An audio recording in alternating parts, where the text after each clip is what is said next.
All right, ladies and gentlemen, welcome to Video Game Makers Unite, our show for the October 2020 era that we're living in, extreme distancing edition of our show. We would normally be downtown at Capitol Factory, but we're thankful for their use of their Zoom. We have a panel of 4 voice actors, people that work in the industry, and if they either do voice acting or they help the people who do the acting get recorded. But more importantly, we have 4 people who are very good at and are very enamored with their own voice. So hopefully their moderation and their professional discipline will prevail. Thanks very much for coming, everyone who has something else to be doing on a Thursday night. You've chosen to spend the next 2 hours with us. We'll be doing this in a format where right now I am wasting time for the people who are coming in fashionably late. My name is John Henderson. I've been co-hosting this show with Gordon Walton, who is also present. And again, if we were at Capitol Factory, he would be the one buying the beer and pizza. We're hoping that everyone is able to keep themselves fed and watered while the show goes on. And lots of people will be showing up as the event happens, and we're going to have the bulk of the talk happen after a few housekeeping moments, but we'll also have a break and then Q&A from the audience. And I would encourage everyone to get familiar with the raise hand function. If you wanted to do it right now, I'll ignore it and it'll be fine, but we'll be using that for people who have questions later on. And what I wanted to just point out how, other than next month, we've got the next console generation is coming out. The Xbox One Series X and the PS5 are coming out just a month from this week. But more importantly, next Tuesday, early voting starts in Texas. And anyone that was wondering about that and was worried about it, there was in fact a lawsuit to prevent that, but just yesterday, the Texas Supreme Court declined to rule on it. And so that will be going forward. So next Tuesday, please make a plan. Please make multiple plans if at all possible. Most of the voting is probably going to be people attending in person. So if you're not familiar what locations exist near to you and what county you're in, please get familiar with this. It is historic is a way to say it without sounding too partisan. But it's absolutely true. In any case, we also have, let me give you a reason to use the hands up. We do this thing called the job haves and the job have-nots. We'll start with the job have-nots. If you are looking for work in the generalized field of video game development in the Austin area, please put your hand up. Be prepared to give your name, your aspiration, and any information about your professional portfolio online, be it your LinkedIn or your personal website. Is anyone looking for work as of right now? And yes, I can see all your hands not going up. So who wants to be first? I will unmute you. Does being a student count? Well, at some point you're going to probably want to get your student loans paid off. So if you're wanting to talk about yourself and have an active mic, please do so. That was the most John Henderson answer to a question I've ever heard in my life. Yeah, Chris knows me about this stuff. You know something about getting people jobs too, right? Well, all I did was hold the door open for you. Everything you got, you earned it. So seriously, anyone wanting to talk about wanting to get a job? Okay, how about the other side, the job haves and the job want creators who is wanting to hire people? We have a few studio heads in the house. Oh, well, how about that, Chill? It turns out you're unmuted already. Yay. I am one of the people that wants to get a job, and if there are any voiceover opportunities, I'd be very gracious in auditioning or having the opportunity to audition. Where can they find your portfolio? Well, that is the idiotic thing that I haven't done yet. So. I'm sure we'll Hey. talk about that later. Yes, yes. Because I as being a former president of Awuga, that's one of the things that I preached. But the same thing applies to different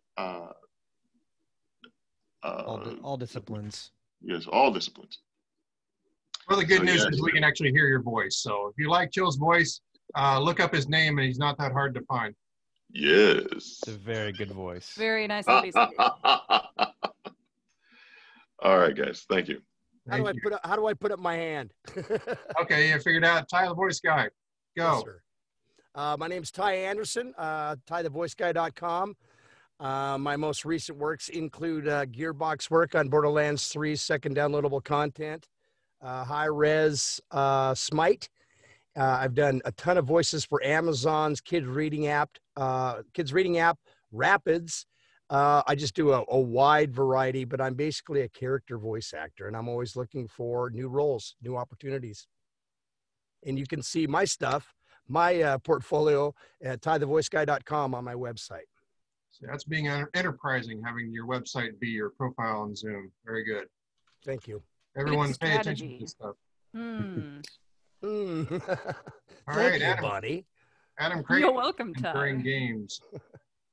How you doing? Yeah, I'm Adam Creighton. I'm the head of Enduring Games. So we're doing a few different things. We are hiring actively all disciplines, particularly have some needs around low-level graphics engineering, rendering, and network, but we're also hiring content people. And then I'm on a regular basis going through people's voice portfolios for some projects that we have coming up both for ourselves and on behalf of some of our clients. And then I do voice work too, so people just hit me up for that. But any of those things, hit me up at adam@enduring.games. All right. Seems we're having trouble finding the. Actually, Adam, why don't you help me? Where did you find to raise your hand? It's in the participants window, correct? Correct. Yeah, if you go into chat and participants, Right on. there's I'll lower my hand now. There we go. Okay, now we're getting some more people. Thank you, Adam. Yep. All right, we get some. Matthew Stoles. Matthew. Hello. Hi. Well, about myself, I'm a student at St. Edward's University in the video game development department.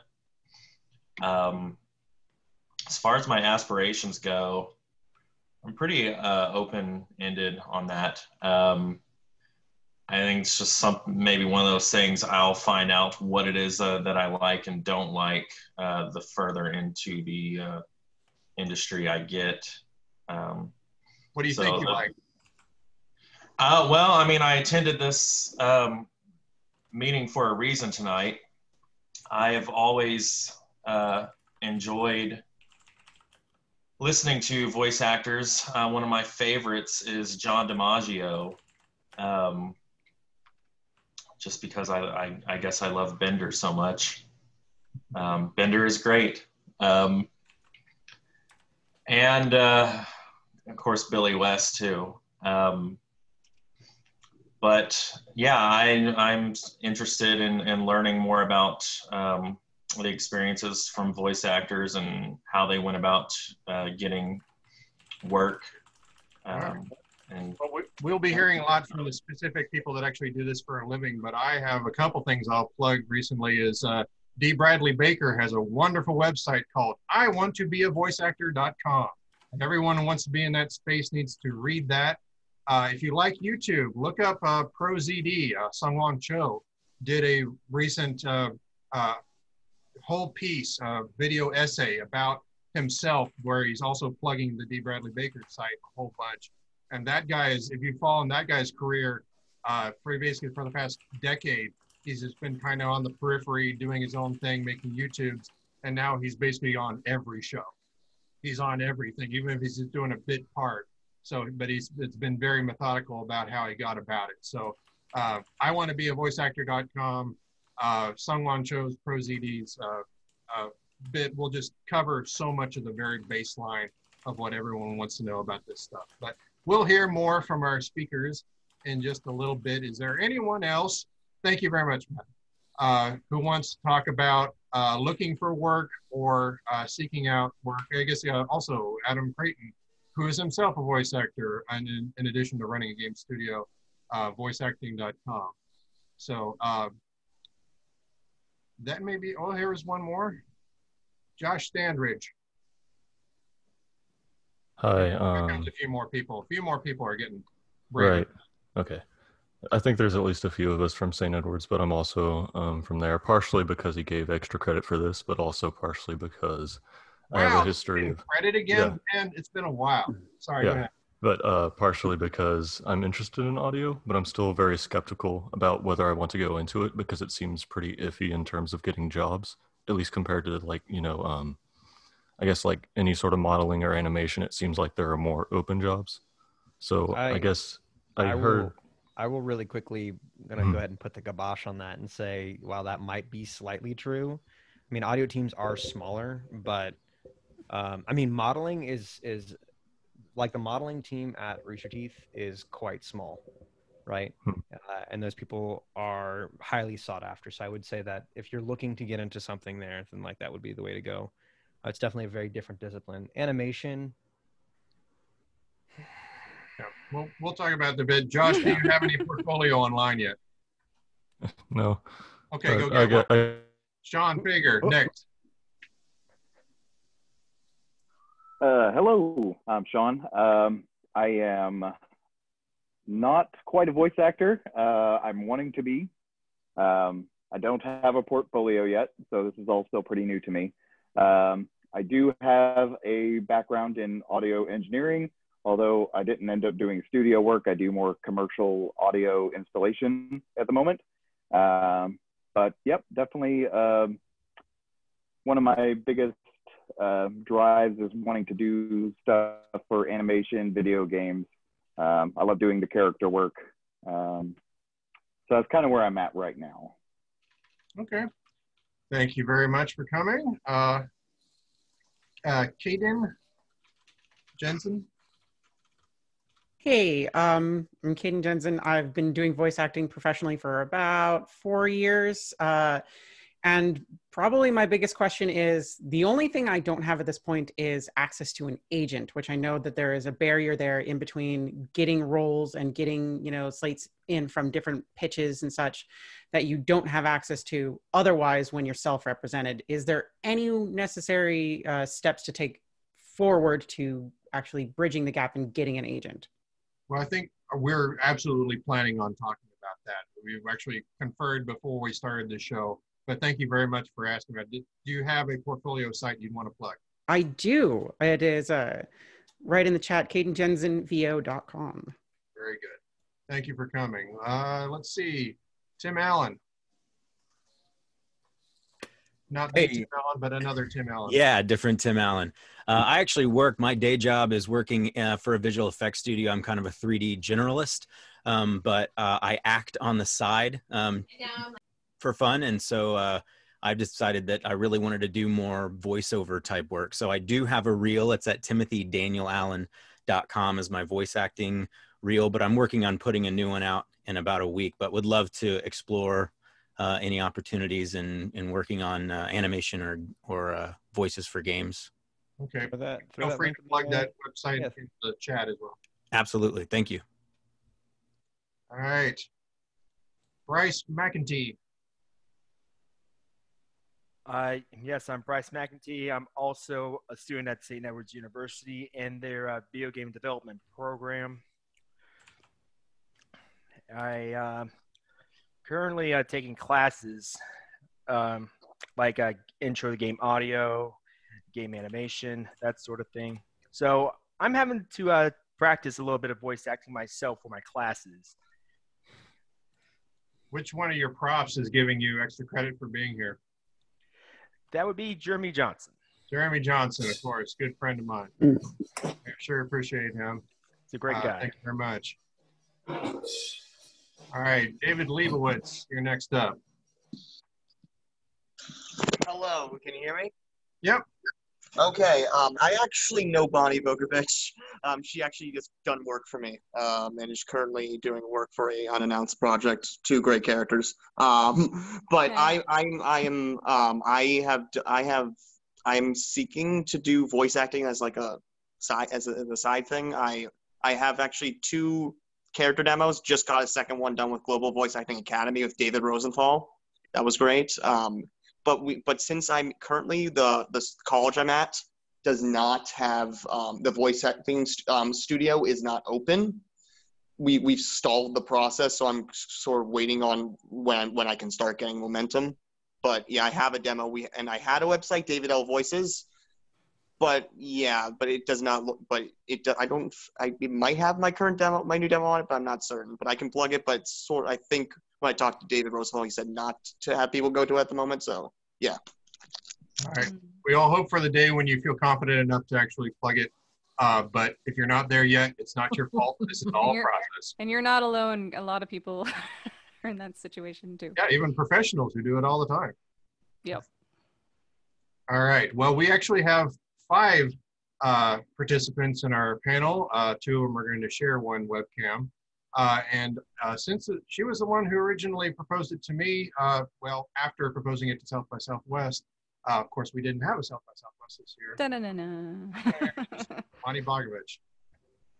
Hi, guys. Thanks for coming. Are you actually hearing me? I think I'm unmuted. I'm Bonnie Bogovich. I've been in Austin the last couple of years, originally from Pittsburgh. I came to voice from working in the sound designer realm, where I was more the person mixing everything in the game, in the studio, shell games where I was at. I ended up doing a lot of temp voice that became final voice because they, oftentimes when you record anything temp, be aware that it may be left in. I ended up with a lot of things left in and decided I liked doing said things and started taking on side projects. And these days, I run my own video game audio production studio called BlackCatBonifide, where I do sound design and voice and focus on, right now, audio dramas, interactive children's entertainment, and video games. So that's why I'm here. And I also, I'm a singer, so I'm one of the musician people on the group. So I record in my home studio, not just voice acting, but as well I do session recording vocals. So if you ever hear like a backup choir in a soundtrack, one of those little choir voices might be me. So if we can maybe go down the line and introduce each other, that might be the way to go. Who wants to go next? I'll go next. Yeah, why not? Hi, everybody, I'm Chris Kokinos. I'm the head of audio for Rooster Teeth Animation. I have been there about 5 years now, so I've basically overseen every production, animated production from Ruby Volumes 4 to 8, which is coming out soon, Red vs. Blue Season 14 to 0, which is also coming out soon, and a handful of other things. I have, during the COVID times, I have predominantly stepped up my game in learning what it's like to record from home, as well as helping others figure out what they need to record from home. For me, I spend a lot of my time with the 7B here doing more creature vocalizations than anything, but I've also spent a lot of time learning how to get my room set up for streaming and the like. So hopefully I can shed some light on some of that stuff there. Yeah. Chris Co on Twitch. That's me. Yeah. Sheppards. Yep. Boom. Who's first? I'm first. I'm Erik, the brains of this operation. I started as a voice actor almost 30 years ago. Good Lord. And now I am a voiceover talent agent. I rep people all over the world. I'm the owner of the Sheppard agency. And that's all we do is rep voiceover talent. I still do a little bit of voiceover, but mostly I'm at the desk, unfortunately. And she's the one behind the mic. Yep, that's kind of that. I'm Lindsay Sheppard. I've been doing voiceover for about 20 years now. I started off as an animator and got bored drawing everything. So I switched over to voice acting. I've been in Austin for couple of years now, and started Lone Star VO, which is a voice acting community education resource for talent that are in Texas. What else? I don't know. I do a lot of animation, video games, commercials, e-learning, that sort of stuff. Creature sounds are really fun. That's kind of it, right? We're a voiceover family. Yeah, the kids voice act too. Yeah, there's no free lunch around the Sheppard household, so I've been throwing them in the booth. And the 4-year-old doing an audition the other day. It was adorable. So cute. Yeah, it's oh my cute. goodness. We were all like, she's on the mic. Bye, she's on the mic. Yeah, it's cute. We got the boy into it. It's our thing. It's what we do. Yep. Cool. And that leaves TJ. TJ. Hi, everybody. My name is TJ O'Leary, and I'm the audio director at King's Isle Entertainment. I've been there for quite some time now, I guess maybe 12 years. It started out as an upstart, and a friend of mine emailed me about the gig, and I played the beta of the game, and I thought, this is really cool. It's 3D world. It's a lot of fun. It's going to be a lot of work. It's an MMO, and when they decided to do the voices, I was like, well, that's kind of a secret skill I have. I put together a plan for them and used a lot of Austin local talent, which is fun because you get a lot of Southern accents you got to try to bend out of. And just been working on that, working there ever since. I've been in games for about 20 years, and I've been in audio pretty much most of it. I tend to try to learn as much as I can about the industry. It's kind of like if you were a filmmaker, you want to know everything about making films. So with games, I try to know everything about making games. And on the VO front, I've probably recorded close to maybe 500,000 lines in toto, probably. It's quite a bit of time in the studio. And I've got to know some great actors, and got to and ended up having to do a few roles myself at the very last minute. So, but it's a lot of fun. TJ, whenever you talk about doing voice acting, all I can hear is you go, "Ooh, wizard." Ooh, I say. Ooh. I got another one. Animal Cove it was temp love, right? Like Bonnie said earlier. Temp there's is nothing. sometimes final. Yeah, so Always temp no. is sometimes final. The Animal Cove ended up being the main character, which is great because I gave all the tutorials. And as you know, in game design, they're changing everything all the time. So if you can do the tutorial voice and you're in-house, you're saving them $1 billion. Yeah. But yeah, the thing that the catchphrase for Winston was, I say. Drives everybody crazy, including my family. I think that's it for me. I really enjoy the industry. It's a lot of fun, and I get to work with some amazingly talented people. It's a great time. I'll keep going. That's so many lines. Wait, man. Have we started? Yeah, I think we started. I think we're in the water now. Do you want me to take over some points of discussion, John? Yes, I think you're absolutely going for the job. I was waiting for the boomerang to be thrown my way. Oh, you're all good. right. Well, before we all went live, a bunch of us were discussing like how do we start off this discussion in voice, being that it has been quite an interesting time for many people with the lovely virus going on and quarantine. COVID definitely put a damper on the production flow and the norms that many of us are used to when doing voice, doing sound, doing anything for a company. And we have discovered that not all people have home studios. Some had to learn to make home studios. Some have only been used to in-house studios. There was a lot of combinations that needed to still find a way to crank out content. And it sounded like everybody had different takes on how they adapted and how they've been adapting. So if any of you want to start with some examples of how you've been handling voice recording for both the talent and production for the past couple months, I think that's worth sharing. Who wants to take it off? Well, it's been interesting for us because, you know, all day we're setting up sessions for different things. We do a lot of commercial work and stuff for the web. You know, we do just all kinds of different things. But we started doing more gaming type of stuff just because, you know, there were companies that we worked with, mostly based in LA, and they were used to just using their folks that were there, but especially in the beginning, you know, when nobody would be there anymore.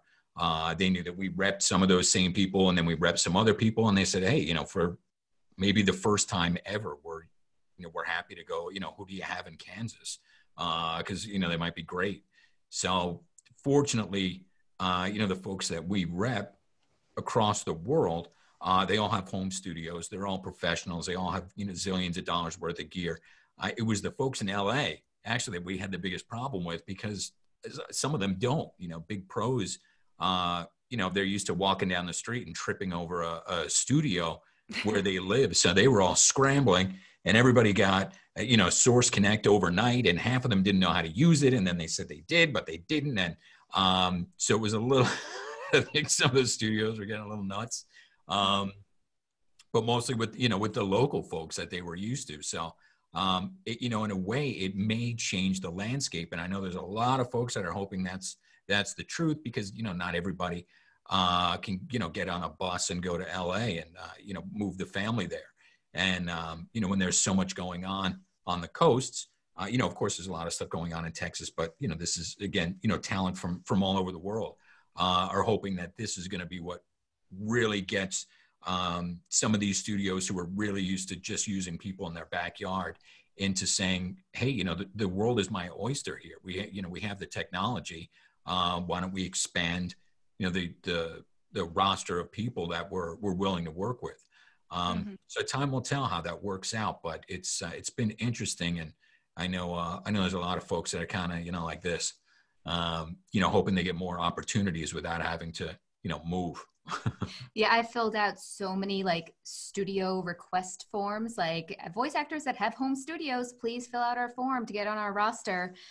So many of those. And I've had a lot of clients that I used to work with in studio in New York reach out to me because they know that I have a home studio.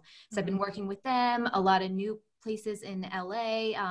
It's something that I hope kind of sticks around. I agree. Yeah. Yeah. Then again, you know, things could go back to normal, and then they go, all right, we're going to go back to using. And then all the jobs are for LA people. But that's why you got to impress them. Yeah. You know, you gotta kill it. So, you know, again, we're working with folks, you know, I'm working as an agent with folks that, you know, have the gear on top of having the knowledge. They're used to it. That's part of their skill set. And really anybody, and I've been saying this for years, you know, this is before COVID, but especially afterwards, you're absolutely going to have that skill set as a voiceover actor. There's so many things you have to know how to do, from, you know, bookkeeping to marketing to twisting knobs. But now you're really going to know how to twist knobs. You know, you're going to have to know how to soundproof and, you know, how to set up a good space like we were discussing before. And you know, you're really going to have to know how to do that stuff and have to really to survive, to be able to work amongst the so many other people that are already there and that have beat you to it for, you know, 20, 30 years. Right. It's going to be a must. And I was going to say that one benefit I've had, being like I do a lot of session work as a musician, is I'm used to recording everything from the privacy of my own home. And even if I was still working in-house back in Pittsburgh at Shell, where I was, I could always go home and do work from my home studio because I was set up in a way that I was comfortable and I knew how to control all of my equipment. But there are so many people out there, and it always startles me, with audio degrees or music degrees or acting degrees that still don't own a piece of recording equipment in their house. Chris, talking about recording equipment, we were discussing earlier about how Rooster Teeth was getting by on supplying equipment to some of their actors and stuff if they didn't actually have the gear to record. Yeah. Can you elaborate and explain to people what I'm talking about? Yeah, so we went through kind of a multifaceted process. We kind of took steps in this order. It was, are you a voice actor, yes or no? And then it goes, what's the gear you have? What's the setup you have? Send us a sample of that. We would listen to it. And if it didn't meet a certain threshold, we would then say, okay, well, we need to, if we're going to proceed with this recording, we're going to send off a kit. And the kit has been kind of hand tailored by myself and the rest of my department, you know, depending on the situation, more often than not, we send off some kind of either a dynamic microphone like an RE320 or I think like a cam, I think 421. I have to look at the actual other condenser mic we're using, but we ended up going through this series of, we need to make packages that we're going to send to our local crew and then the people who are across the country. So just 2 weeks ago, we got one of the kits back from New York. 2 weeks before that, it went off to California. I think it spent some time there. It's kind of just bouncing around. And it's been interesting because we've had to make it work in such a way that people who have untreated homes, acoustically not treated at all, and find a way to make it work. And we've found some ways to make it work. I mean, having a dynamic microphone has been massively useful there. We could talk more about technical later. I don't know if we want to get too into the nitty gritty of that, but it was one of those things where just like, you have to find a way to make these things work in the most MacGyver way possible. Mm-hmm. But yeah, what I did find that I thought has been super useful is there are some people actually, I'll make a quick shout out to Kaden, because Kaden, she works with me over at Rooster Teeth, and we've had a lot of discussions about VO. You don't have to have the most expensive microphone in the world to have a good sounding recording. So on the inverse, on the flip side of what I just said about having treated rooms, and I won't go too far down this rabbit hole either, but if anyone here can walk away from this with anything, and this is my opinion, you should find a way to treat your closet or treat like a smaller space so that you can do VO recordings there. Mm-hmm. I think you'll have the least amount of reflections because you have your clothes in there. If you put a blanket up against maybe the parallel wall or something, you've deadened it even more. Oh, yeah, there you go. TJ's got a lovely TJ, piece we're gonna segue right into TJ then. It's perfect. But yeah, that's it. I think if you can just treat a small space, it'll be much more example of beneficial. Multi layers and a pinch of packing foam and felts if you ever need to dampen additional stuff. There's a lot of affordable ways to make your sound professional. These bad boys here are made with terry cloth towels. That's super awesome. Cheap, super dead, works like a champ. That's awesome. About 4 hours of sewing and goofing around. But at the they same time, sound fantastic. The 4 hours of sewing can sound like $4 million of sewing. Absolutely. Well, it also saves you that money. I mean, having to go out and buy GIK acoustics or the London 10-pack of that one brand I always forget from Guitar Center. Like, that stuff is expensive. And RLX. Even RLX. It's expensive is the problem. But you know, it works for what it is. I just think that the more cloth-based reflection deadening you go, I think the better it's going to be. But yeah, there's dynamic. Wasn't there also there were some studies? I know I used to have a porta booth back in one of my houses in Pittsburgh, which was a shower curtain system that I formed in an L to make use of a corner that was not going anywhere. And someone was doing some papers on how non-rigid fabric and materials were better at absorbing and diffusing sound than rigid. So you can have a whole bunch of really hard, high absorption vinyl and RLX layered on top. But if you also have any way to add a hanging piece of fabric in front of stuff that can sway and catch those verbs, I did it and cost me like 1/10 of any of the other booths I've experimented with, and I miss it, but it's back. Moving blankets are the best, man. Moving blankets are started out with moving blankets. That's first. They're cheap. You get the ones with the grommets and you can hang them. Or you get a 10-pack on Amazon for under $20. Yeah, they're heavy. Yeah, they're amazing. Sorry, TJ, I don't want to. We started giving you New York.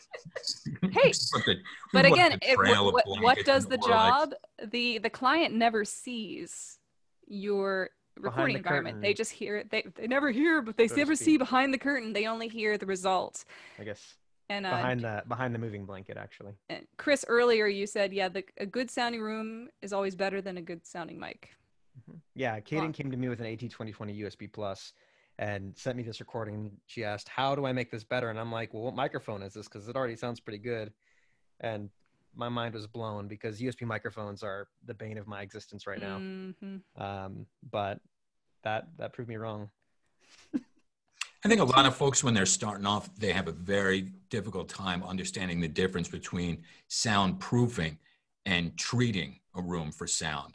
Either they kind of conflate the two where they don't understand the difference. And there's a lot of folks that are like, oh, I could get that egg crate foam and that'll keep the traffic noise out, right? No, that's, something completely different. So understanding that situation is key. If you have a quiet place to begin with, now you go to treatment. If you're treating a place, but it's incredibly loud because you're in New York City in a building or something, they're two completely different things that have to be tamed. And traffic goes through walls. Start talking about your mic or your pre or whatever. Yeah, TJ, go ahead. Sorry about that. I think it's definitely critical for like soundproofing. I mean, you're going to be fighting an uphill battle if you're in a flight path or you have near a highway, and trying to have a real high sensitive crisp TLM 103 or anything has a big condenser on it that's going to respond to a lot of air, is going to respond to your HVAC. It's going to be a huge pain. And I think one of the biggest things that people can do is just use a dynamic mic. Just get a real tight pattern dynamic mic and don't move much and stay really close to it. And then start building on because trying to soundproof is expensive, extremely expensive. And, I mean, you can get by with a dynamic mic. And if you know editing, you can kind of hide and fudge and get rid of some noise here and there too before you send it to your client. So there's definitely some shenanigans you can get by with if you're savvy and put the time into figuring it out. And sometimes it's your house. It might not be just your booth, your entire, like we discovered in our new house in Austin. I learned in Austin, there's no rules against roosters as pets. I have 2 neighbors surrounding my backyard on both sides with roosters, and they don't care what time of the day it is. They'll go off whenever they want. And I discovered audio-proof window layers that you can add 2 to 3 additional layers of glass and gas between in a magnetic layer that does a vacuum seal around my window. So my business purchase, the year I moved in, was soundproofing. Not just my booth was fine. I already had everything from previous booth that I did. Was making sure my window didn't leak anything, because the booth was great. The issue was my room sounded like I was in a hen house on fire. And now it's perfectly silent, and it may have cost me couple $100, but it was way cheaper than completely replacing the entire window. It was just adding on to what existed. TJ, before we lose the COVID thread, I since some people may find that they don't ever get to make a home studio, or they do get called in to record in-house during these unprecedented times. I myself was a voice actor who went down to the studio to record for KingsIsle recently, and I was impressed at how you guys were being as safe as possible, and I wondered if you could maybe elaborate on all that went into that, making the voice actors and yourselves feel safe to record in a, not public, but a business space. Sure. All this nonsense is going on. Good question. And to what Chris was saying, he was right. You've got to figure out, especially, well, in anything you do, any creative endeavor, you've got to figure out ways to start, to overcome obstacles. It's just the name of the game. And this one was just like anything else, in my opinion. I was like, okay, well, in my opinion, the most important thing is safety. And then secondly, it's making sure that the actors feel safe and they can give their best performance. And third, making sure that we had a rigid set of protocols that we could count on to solve the problem. We unfortunately can't send out mics. We have 100. This current Milestone Minimum has about 154 different characters in it, and it's a bunch of different actors. We'd go broke if we sent TLM 103 or Apollo preamps or anything. If anything we wanted to do to be fancy, it would break the bank, and our timelines are super tight. So the workaround was find people who did have studios, book with them. And as much as we possibly could, and then the other thing was I'd prefer to have people in the studio because we can move quicker, we can get a lot of things done, and you never have a connectivity issue, which is what happens with a lot of these remote sessions. I'm sure you probably dealt with it even with just a Zoom connectivity. Mm-hmm. It's a real pain, especially when you're dropping some serious bucks on a VO budget project. So what we did, we consulted with the CDC's guidelines. The studio owner helped us out by running a UV light all night. We got our personal UV light. We had extra headphones, and we sanitized, and we We took thermometer checks at the door, and we just kind of added to the time. We added an extra half hour between performers as much as we possibly could to sterilize and clean, and you know, just made everything as bio adverse, as micro adverse as possible. Yeah, and at least, especially in the location you used, there was enough room that way more than 6 feet was available between all people walking around. And I know that, except for when I was alone at the mic, everyone had masks on. Obviously, I didn't record with my mask on. Right. It was good, and all that spit that flew off my face as I was doing certain lines, I was reminded why it's a good thing many of us are wearing. Yeah, and we changed the spit filters, and the pop filters. Spit filters. Freudian slip. It's what they are. We changed it, and plus it's a rock and roll studio, and it had been dormant for basically two or 3 months, so it was like a ghost town in there. So it was just. It worked out pretty good, and so far we haven't had any incidences, so I consider that a win. If I kind of want to go back, since I know a lot of people in our audience are either getting into VO, are new to it, or looking to hire VO people on a budget, other than the padding and whatnot. Are there any other tips on how to make a home recording space for people who are getting into it? Do we have any other tidbits people want to share, or warnings of things to avoid if you start recording in a home studio? I know we said have a well-prepped space. Are there any tips? Because I know one that I'd like to share is, especially if you're a singer, especially a high singer with a lot of timbre, do not put a metal music stand in your booth with you. Or if you do, find some way to muffle or pad that surface, because you may not notice it on the recording, but there is a sheen reflection sound that bounces off of your mic, your music stand. So if it's not plastic or it's not coated like mine, I cover in a layer of really ugly shag carpeting from IKEA that matches my floor. But then stuff diffuses and doesn't get caught. So always take a listen if you can, do a test recording in your home booth and see if anything, especially at certain frequencies, rings out. And whenever we were talking about deadening a space versus proofing a space, try to find those spots and annihilate those, so those don't become problems that the engineer listens to. And if it's consistent enough, they might make a note that says, hey, this voice actor always has this really weird glitch that takes us hours to get rid of. Can we find someone who doesn't have that glitch?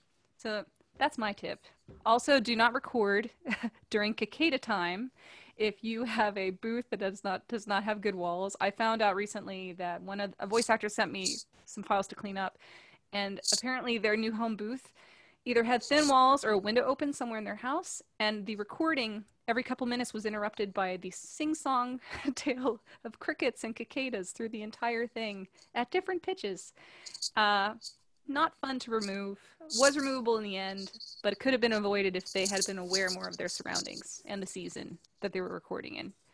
So anyone else have stuff for noobs or stuff that people new to home recording? Some general tips that I like to give is if you're going in to record, make sure you're not wearing jewelry, or do like a clothes test too, like rub your sleeves together and see if it's making any crazy noise. Because if you're going like all over like this, every time you move, you're going to hear and it's going to be horrible. No corduroys. Oh God.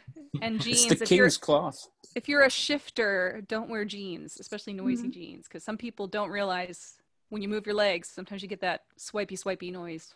And also make sure you're using wired internet if you're going to be on a directed session. You don't want it dropping out a whole bunch, so plug it in. Keep your fans away too. You know, sometimes you'll set up and you think everything's great, but you're using a laptop or something, and all of a sudden, you know, it starts getting hot, and then you know, that's going to pick up.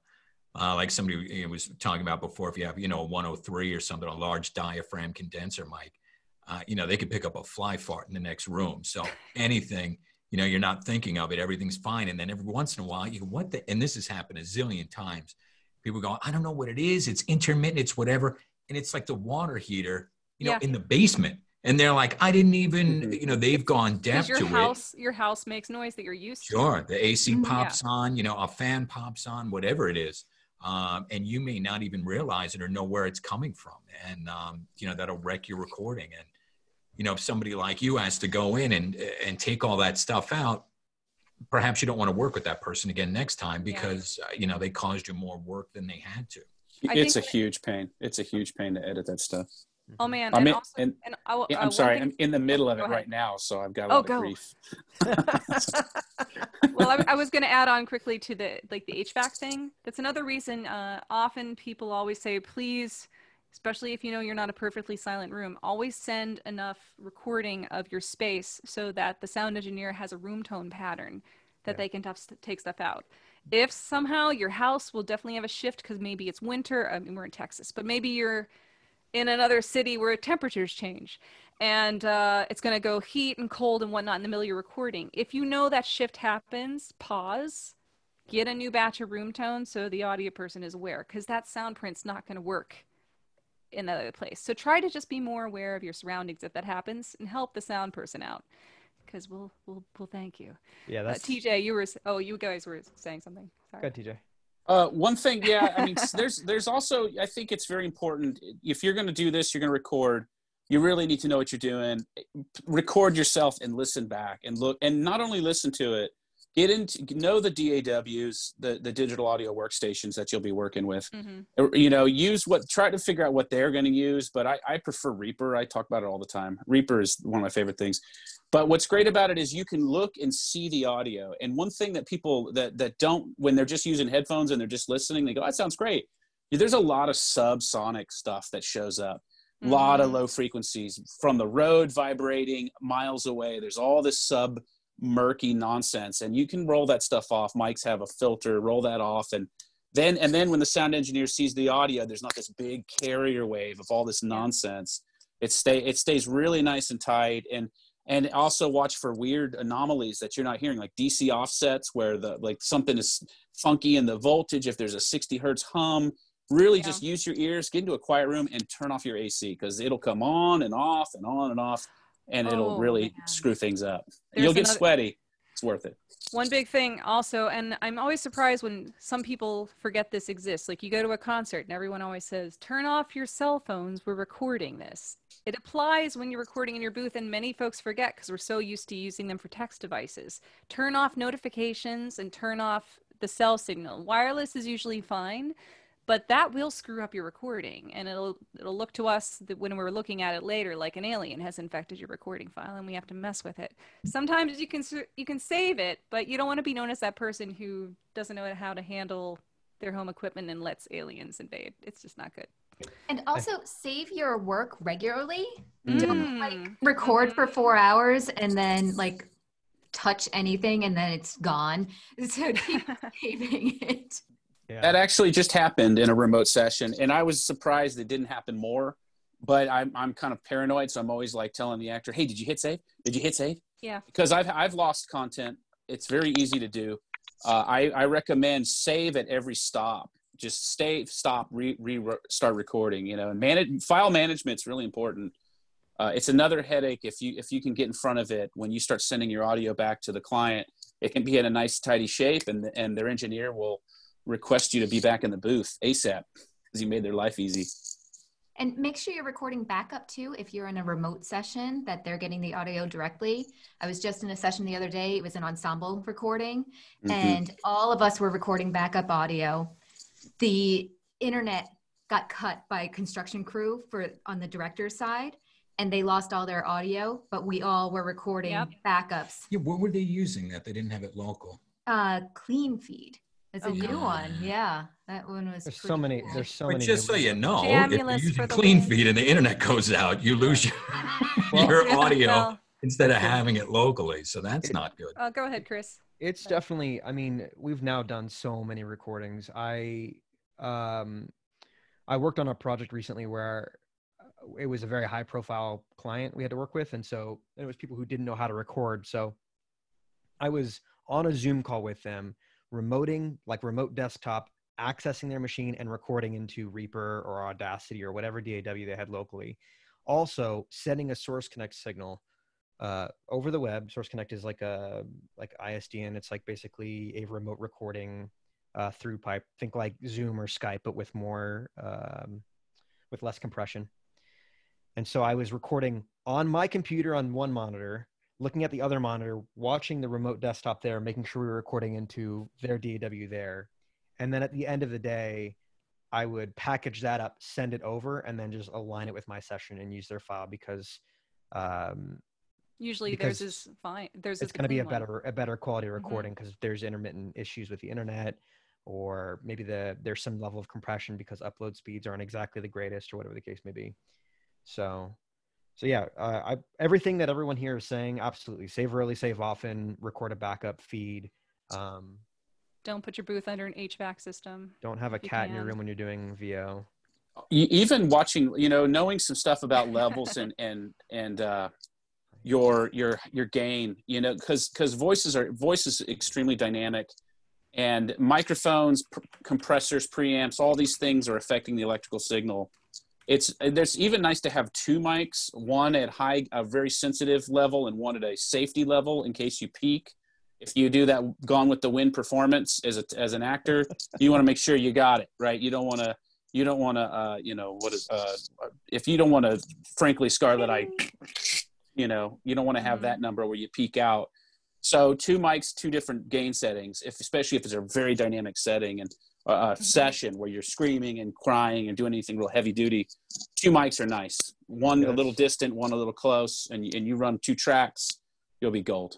Those are pro level tips right there. Yeah, and I'd also say if you go beyond that, if you're in a directed session and if the director does have a lot of input that might affect what the engineer is going to work with, sometimes you may even find yourself in a position where it's great to record the director's commentary and the voice actors as well, because the engineer, whenever they go through everything else, they can line up those two tracks in their DAW and put in the appropriate splices. That's not always an option, but when it is, it's great. Yeah, make sure they're not on the same mic or they'll be talking over your actor. I've done that before. Yeah. Learn how to route your channels. Yeah. One person talks. That's it.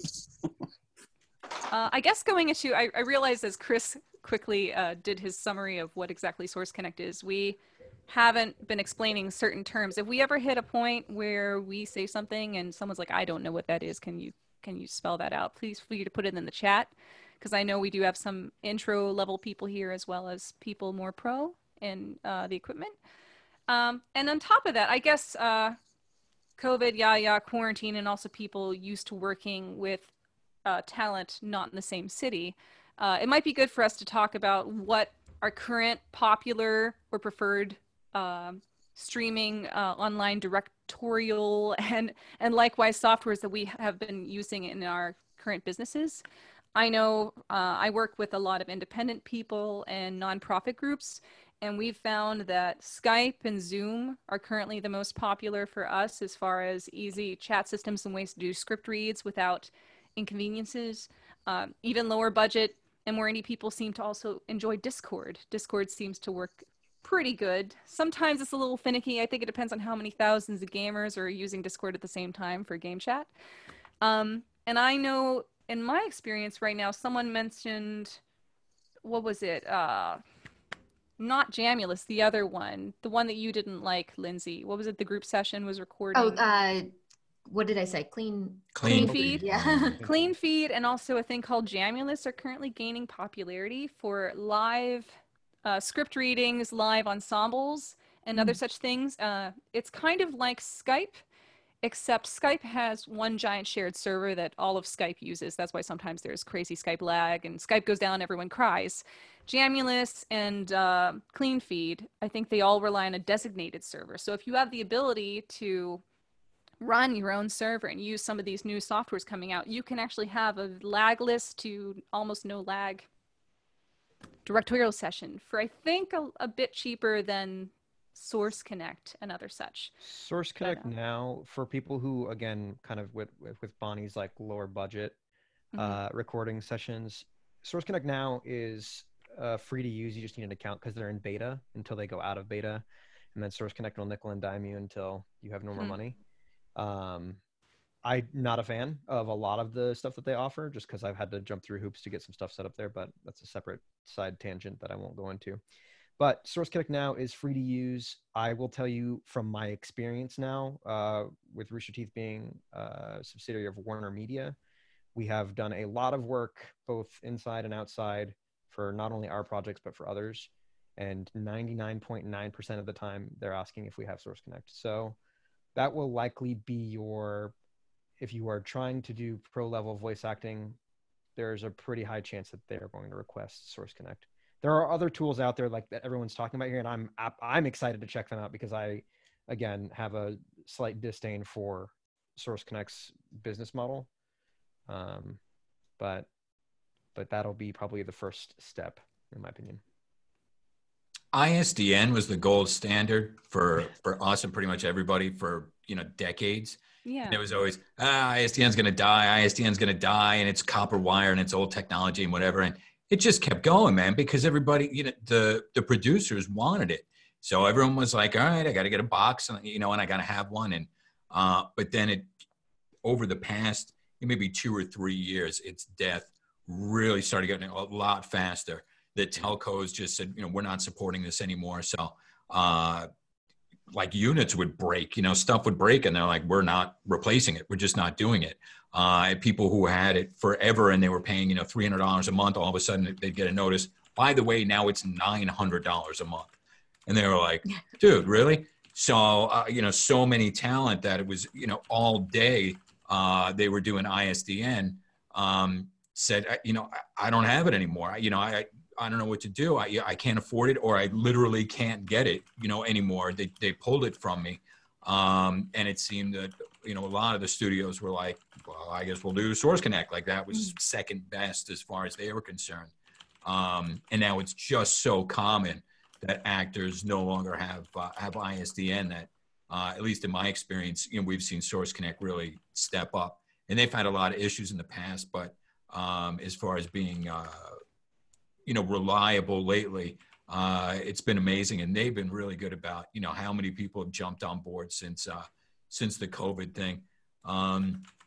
And probably, at least in the States, third in popularity has got to be IPDIDL, the IPDTL. Very awful acronym.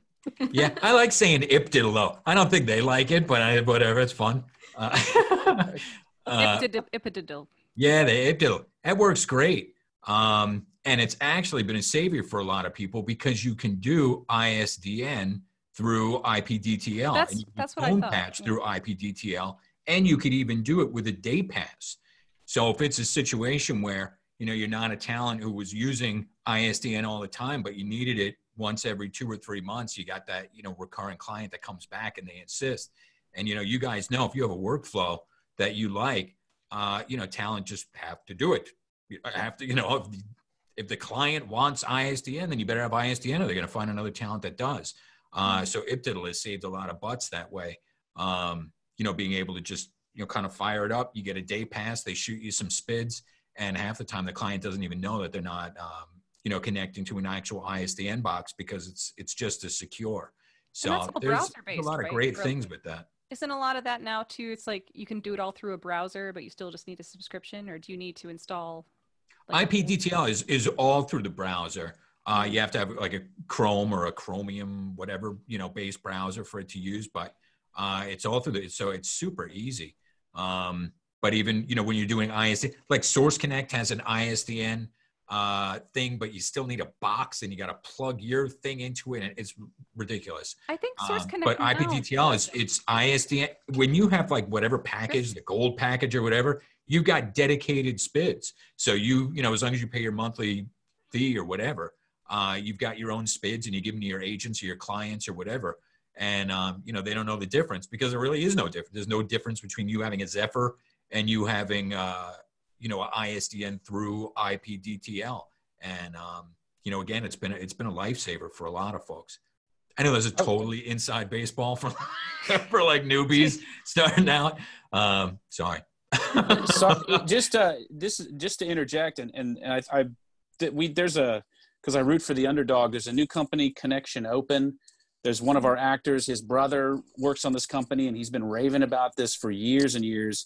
He's been getting me to try it.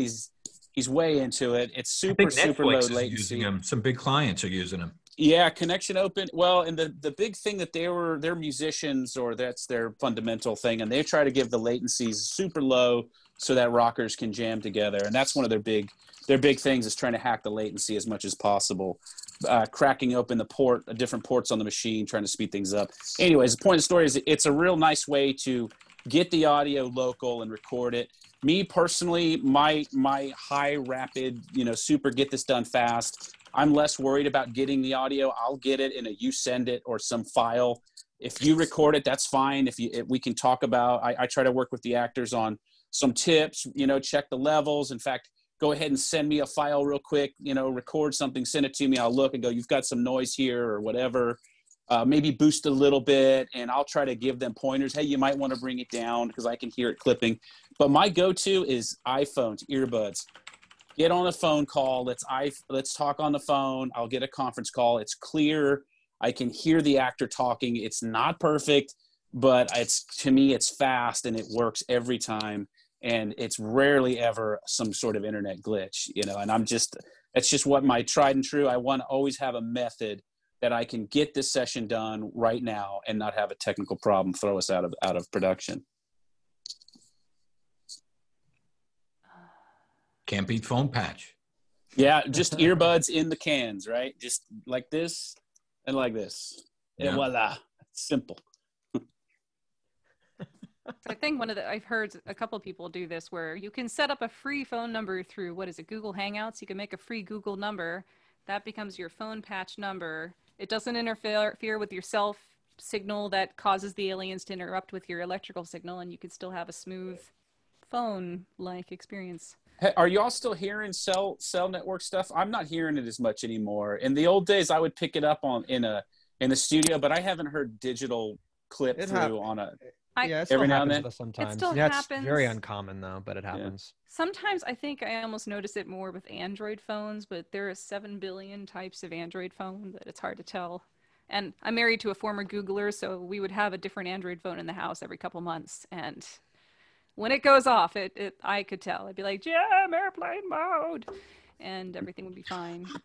That's how we talk in our house. I actually have a recording sign that glows down. I love you, honey. I love you. Turn off your freaking phone. I guess we were talking about all of these devices and directing and whatnot. When preparing to bring an actor into the studio, whether it be their studio or your studio, etc., what are some really great ways to prepare that actor? I know ideally it's always fantastic if you can have a director there. If you cannot have one there, what do you guys find works as far as giving guidance and whatnot? Or if you can have anybody on the line, who should be on the line and who shouldn't be? Because I know I've been in one or more sessions where the whole team's here. They all have thoughts. Mm-hmm. I think it depends. It depends really on the show. We're working on the second season of Genlock right now, and in the animation space, because I know how. If TJ, if you're still doing things the way you do it, you're a madman. I'll tell you what. We have typically how it goes for us is we'll have one director, script supervisor, and the engineer in a session. Script supervisor is just making sure we catch all the lines, making sure that everything's accounted for. They'll highlight the scripts beforehand, get them the sides and everything else they might need. With Genlock 2 right now, this is something that I thought was really interesting. Alina Lakorchik, she's my basically my chief recording engineer. It's not the actual title, but she's the beast in the chair who makes things sound so great, and she does it time and time and time again. And she was telling me that they brought the storyboard artist to the sessions so that they could figure out what the proper inflection should be, or maybe if the two characters are slightly more distant, so it's not like you get someone who's just talking at a regular this is we're talking about a thing, and they're like 45 feet away. It's like you should probably be shouting it, or there might be more there. But yeah, so that's the one addition that I've seen there. We've also had situations where we got like the whole family there.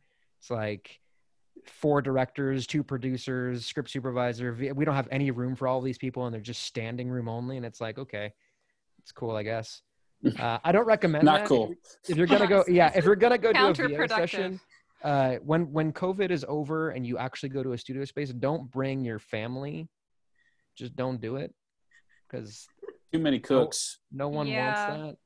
Or if you have a lot of cooks, have like a captain who speaks for the herd, and that person is the only person who talks to the voice actor.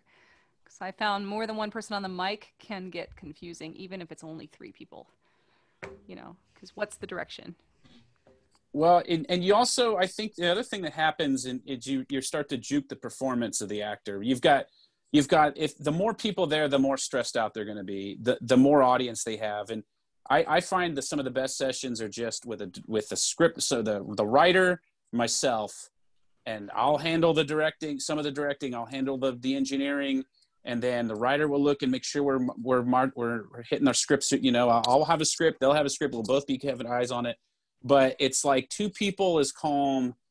You know, it's too many people, and the actor locks up. Their voice gets tight. They get nervous. It's just, you just don't get the right performance. It's not fair to them to stress them out. It's already a stressful thing to try to perform and imagine and be real and all these things. And now you've got this very sterile kind of, you know, I don't like that. Micromanaging every, you know, let the actors get into the performance. Let them have fun, or they're gonna stop, and they won't give you what you need. Yeah.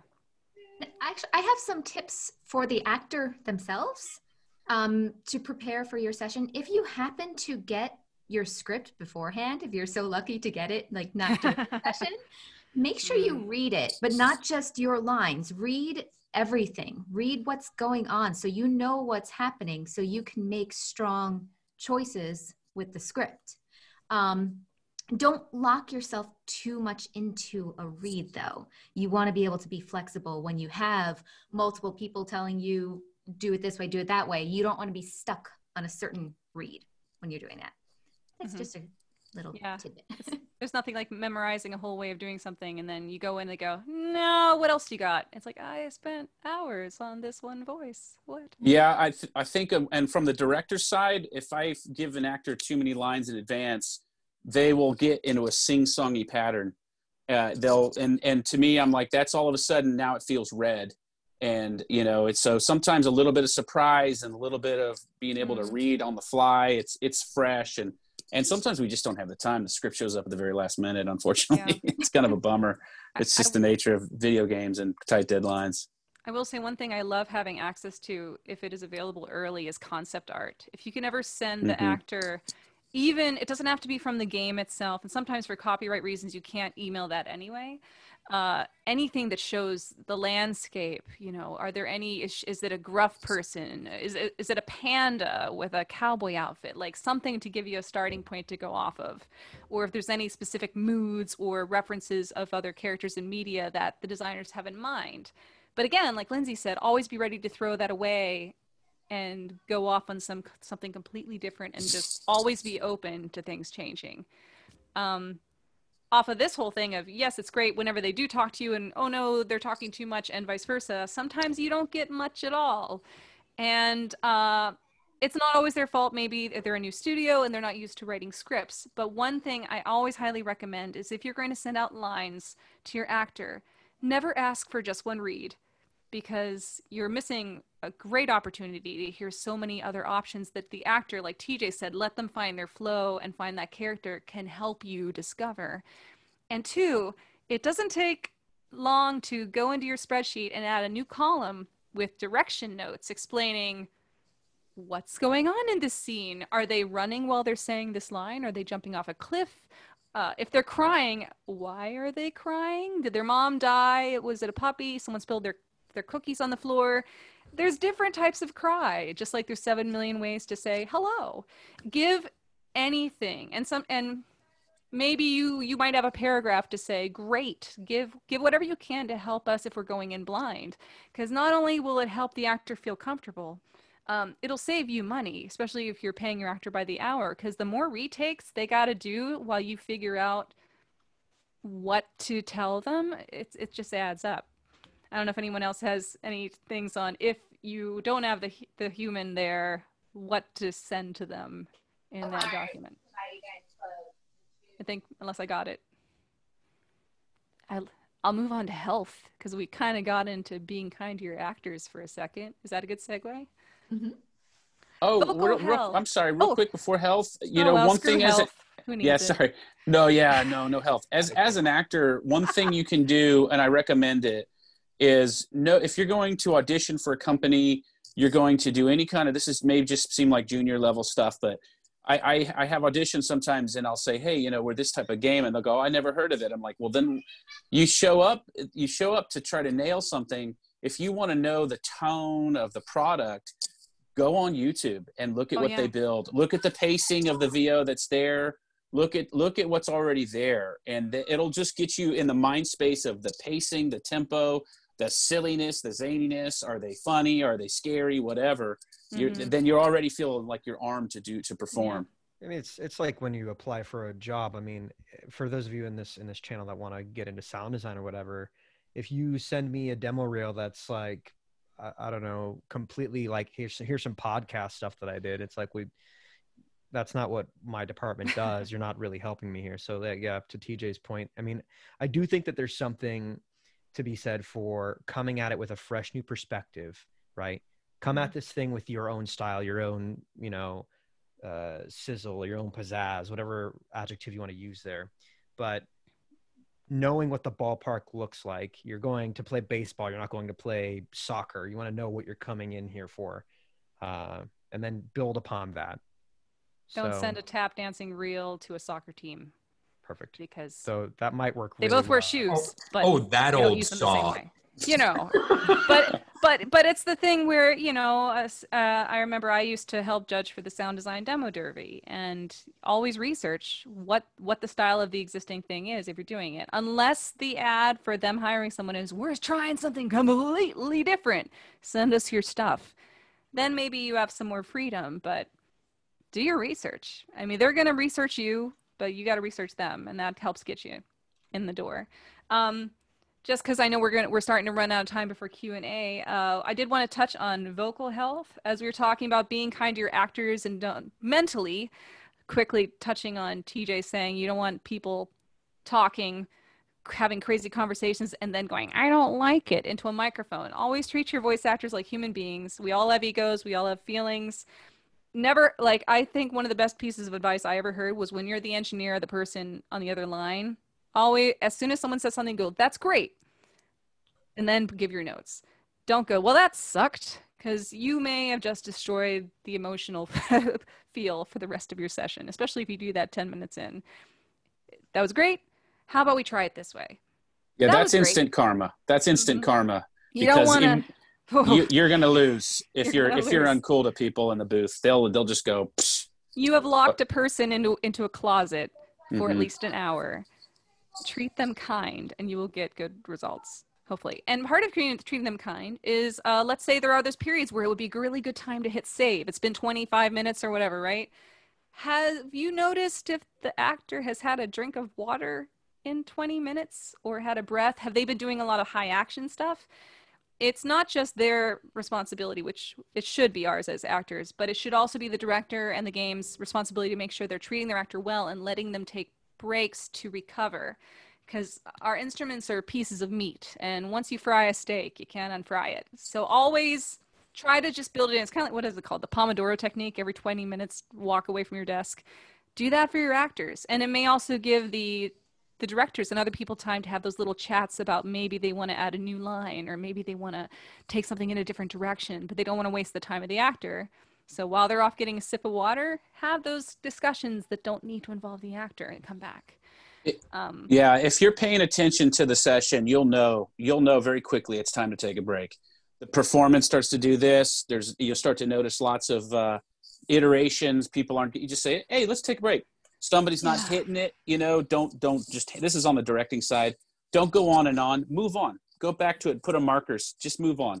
Keep the momentum of the character, the confidence in there, and just help people along. They'll knock it out. You'll get to the end. You'll say, you know what? you found the voice, you found the accent, you're believable. I feel it. I'm getting chills from the performance. Now let's go back, get that front end and this and this and this.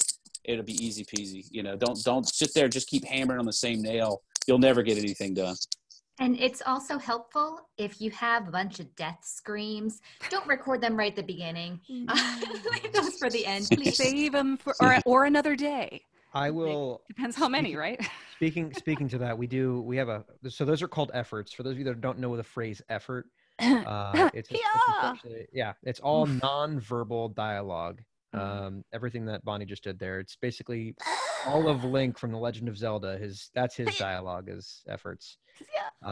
We typically save all efforts for the end, unless it's like something small and easy that can be kind of connected to a line. For those of you that are recording engineers, like they said, save the stuff for the end. Don't force that upon your voice actor, because you're going to fry their voice and they're not going to be able to finish the rest of the reads. And for the voice actors and actresses out there, like when you get to efforts and like you feel like your voice is already gone or shot, like don't let them know. Don't push it. Yeah, tell them. You're not gonna hurt anybody's feelings by saying, I shredded my instrument. You know, it's let the directors know you're having problems. It may feel real cold and you don't have the ability to say these things, but everybody's usually pretty cool. And as an actor, it's go ahead and tell them what you need. It's really seriously, don't hurt yourself. And admit if you're sick. Like, I feel like a lot of people like, oh man, I landed that job. I'm going to go in and I'm going to record that thing. If you sound like a chain smoker that day, and you have, especially if you have a multi-day session ahead, or there's going to be callbacks, you will not sound like the same person when you come back, and all that work will be scrapped, and you'll feel even worse for wasting so many people's time and money. Take care of yourself, make sure this is working properly, and do it again when you sound like you. You also want to be the you that they heard in auditions. If you come in and it's this totally different person coming out of your voice box, they might get a little concerned on hiring you again if they don't really know what they're going to get in studio. Don't go through puberty. Yeah, unless that's don't go through puberty. Yeah, it's happened. Some weird life advice. And actors, please make sure to warm up properly before a session. Make sure you're warming up the range you're going to be working into. Right, if you have a super high squeaky character, make sure you're working up there, and cool down afterwards too. Don't just like be like, oh, I'm done. Like, no, like do some warm up things at the end too. That way you're protecting your voice for the next session. And little sips of water. Like if you can, I find that room temperature water is actually better over time for little sips than a glass of ice water. It causes, I think, less of a shock on your tubes.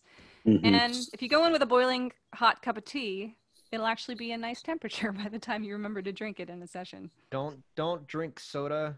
Don't do it. I've had too many voice actors who rolled in drinking like a Dr. Pepper, and I'm like, cool. I mean, if that's what you're into, but also you have like 2 hours of recording. So here's a tea and a bottle of water. Drink those, please. Thank you. Yeah, that's important. That's you know, especially if you're using condenser mics, the clicks. Oh, they'll pick it all. The smacks, they all come through. The smacks. TJ's got a trick for that. I tell some of my clients that all the time. The smacks and the clicks, TJ. Oh yeah, and this is just learn the hard way. But if first off, hydrate the night before. If you're an actor, hydrate the night before. The day of is too late. You got to hydrate the night before, and then if you can throw some oil, just if you're really having a hard time, this is gross. Yeah. A little bit of olive oil and green apples, a little bit of olive oil. A less gross version if you don't want to just chug some oil. My friend Liz Rischel, she does a lot of high vocal stuff and like scary soprano range. She keeps a bag of Lay's potato chips like near her booth, and she sucks on each potato chip for a little while. She does eat them, but she like it's a throat lozenge. She puts a potato chip in her mouth and goes through a couple before each session or when she starts to get crusty, because you get that oil, but also a little bit of the salt. So it's like a saline, happy sinus thing. and you get a little snack. But that's her non-gross gulp of thing of olive oil. Don't crunch it right in the microphone, please. No, please don't do it. Yeah. Man, I have heard every wives tell everybody talking about green apples and stuff. That's a brand new one for me. I like the apple. It works. It works. Never heard that It before. works. Oh, My yeah, problem but is I don't I have chew the apple and then I have a little napkin full of crushed up Yeah. apple because I don't want to have that rolling around in my mouth. So I Well, have with like ugly applesauce in my booth. For TJ, when you told me about it, I've had people just bite into it. Don't bite off a chunk, just bite Yeah. into it. Yeah, Like a just retainer. sucks that moisture out. Yeah. Also, how dare you talk bad about olive oil and drink? My yaya in Greece says that you should drink a tablespoon of olive oil a day. It lubricates your insides. It's natural. That's straight from Greece. There you go. You're welcome, internet. Classical civilization. And it's natural. And it's natural. It's natural. Let me see. How are we on time? How long do I have, John, until we break? Oh, you're just fine. If this is a natural place to stop, I'll tell you that we normally don't like to go much further than 9. But there's some other subjects about how important is it to have representation or an agent or a company to basically agent work for you. And I think also going into that, since we actually have agency reps here, explain the difference, because a lot of people don't know this. Manager versus agent, because I find a lot of folks don't get that they're not the same thing. Like what does an agency do for you versus what is a manager if you have either of those? Well, that line's getting blurred a lot, over the past year or two. So it's an interesting question. Kind of in the day, or how it's supposed to be, an agent is primarily somebody who's going to, for an actor, they're working both for the actor and for the client. From an actor's standpoint, they are providing you with auditions. They are working out all the details of the projects. When you book, they're looking over your contracts for you. And then for the client, we are, providing talent. We're providing those same auditions. We're vetting the talent before, you get a chance to work with them. So there's a lot of other things that agents do, but, kind of in a nutshell, it's a little more, okay, we're setting up Wednesday at 3:00 kind of thing. Whereas management in the past was a little more schmoozy. It was a little more like Hollywood. They would have a smaller roster. Some of these big management companies, would only have 10 or 15 massive heavy hitters. And they were going out to lunch with folks. They would get talent agents to get them auditions. So that's how a lot of times you would get an agent, was through management. Management was almost as, it's very difficult to get a talent agent, but it was ridiculously difficult to get management because they would have such small rosters. They were a little more hands-on with your career as far as, your branding and bringing you to the right person to get your demo made, that kind of thing. Whereas nowadays, that's something that I do every day with my talent. They say, hey, can you listen to this demo and tell me what should come first or next? Or I have this idea with my branding. What do you think of that?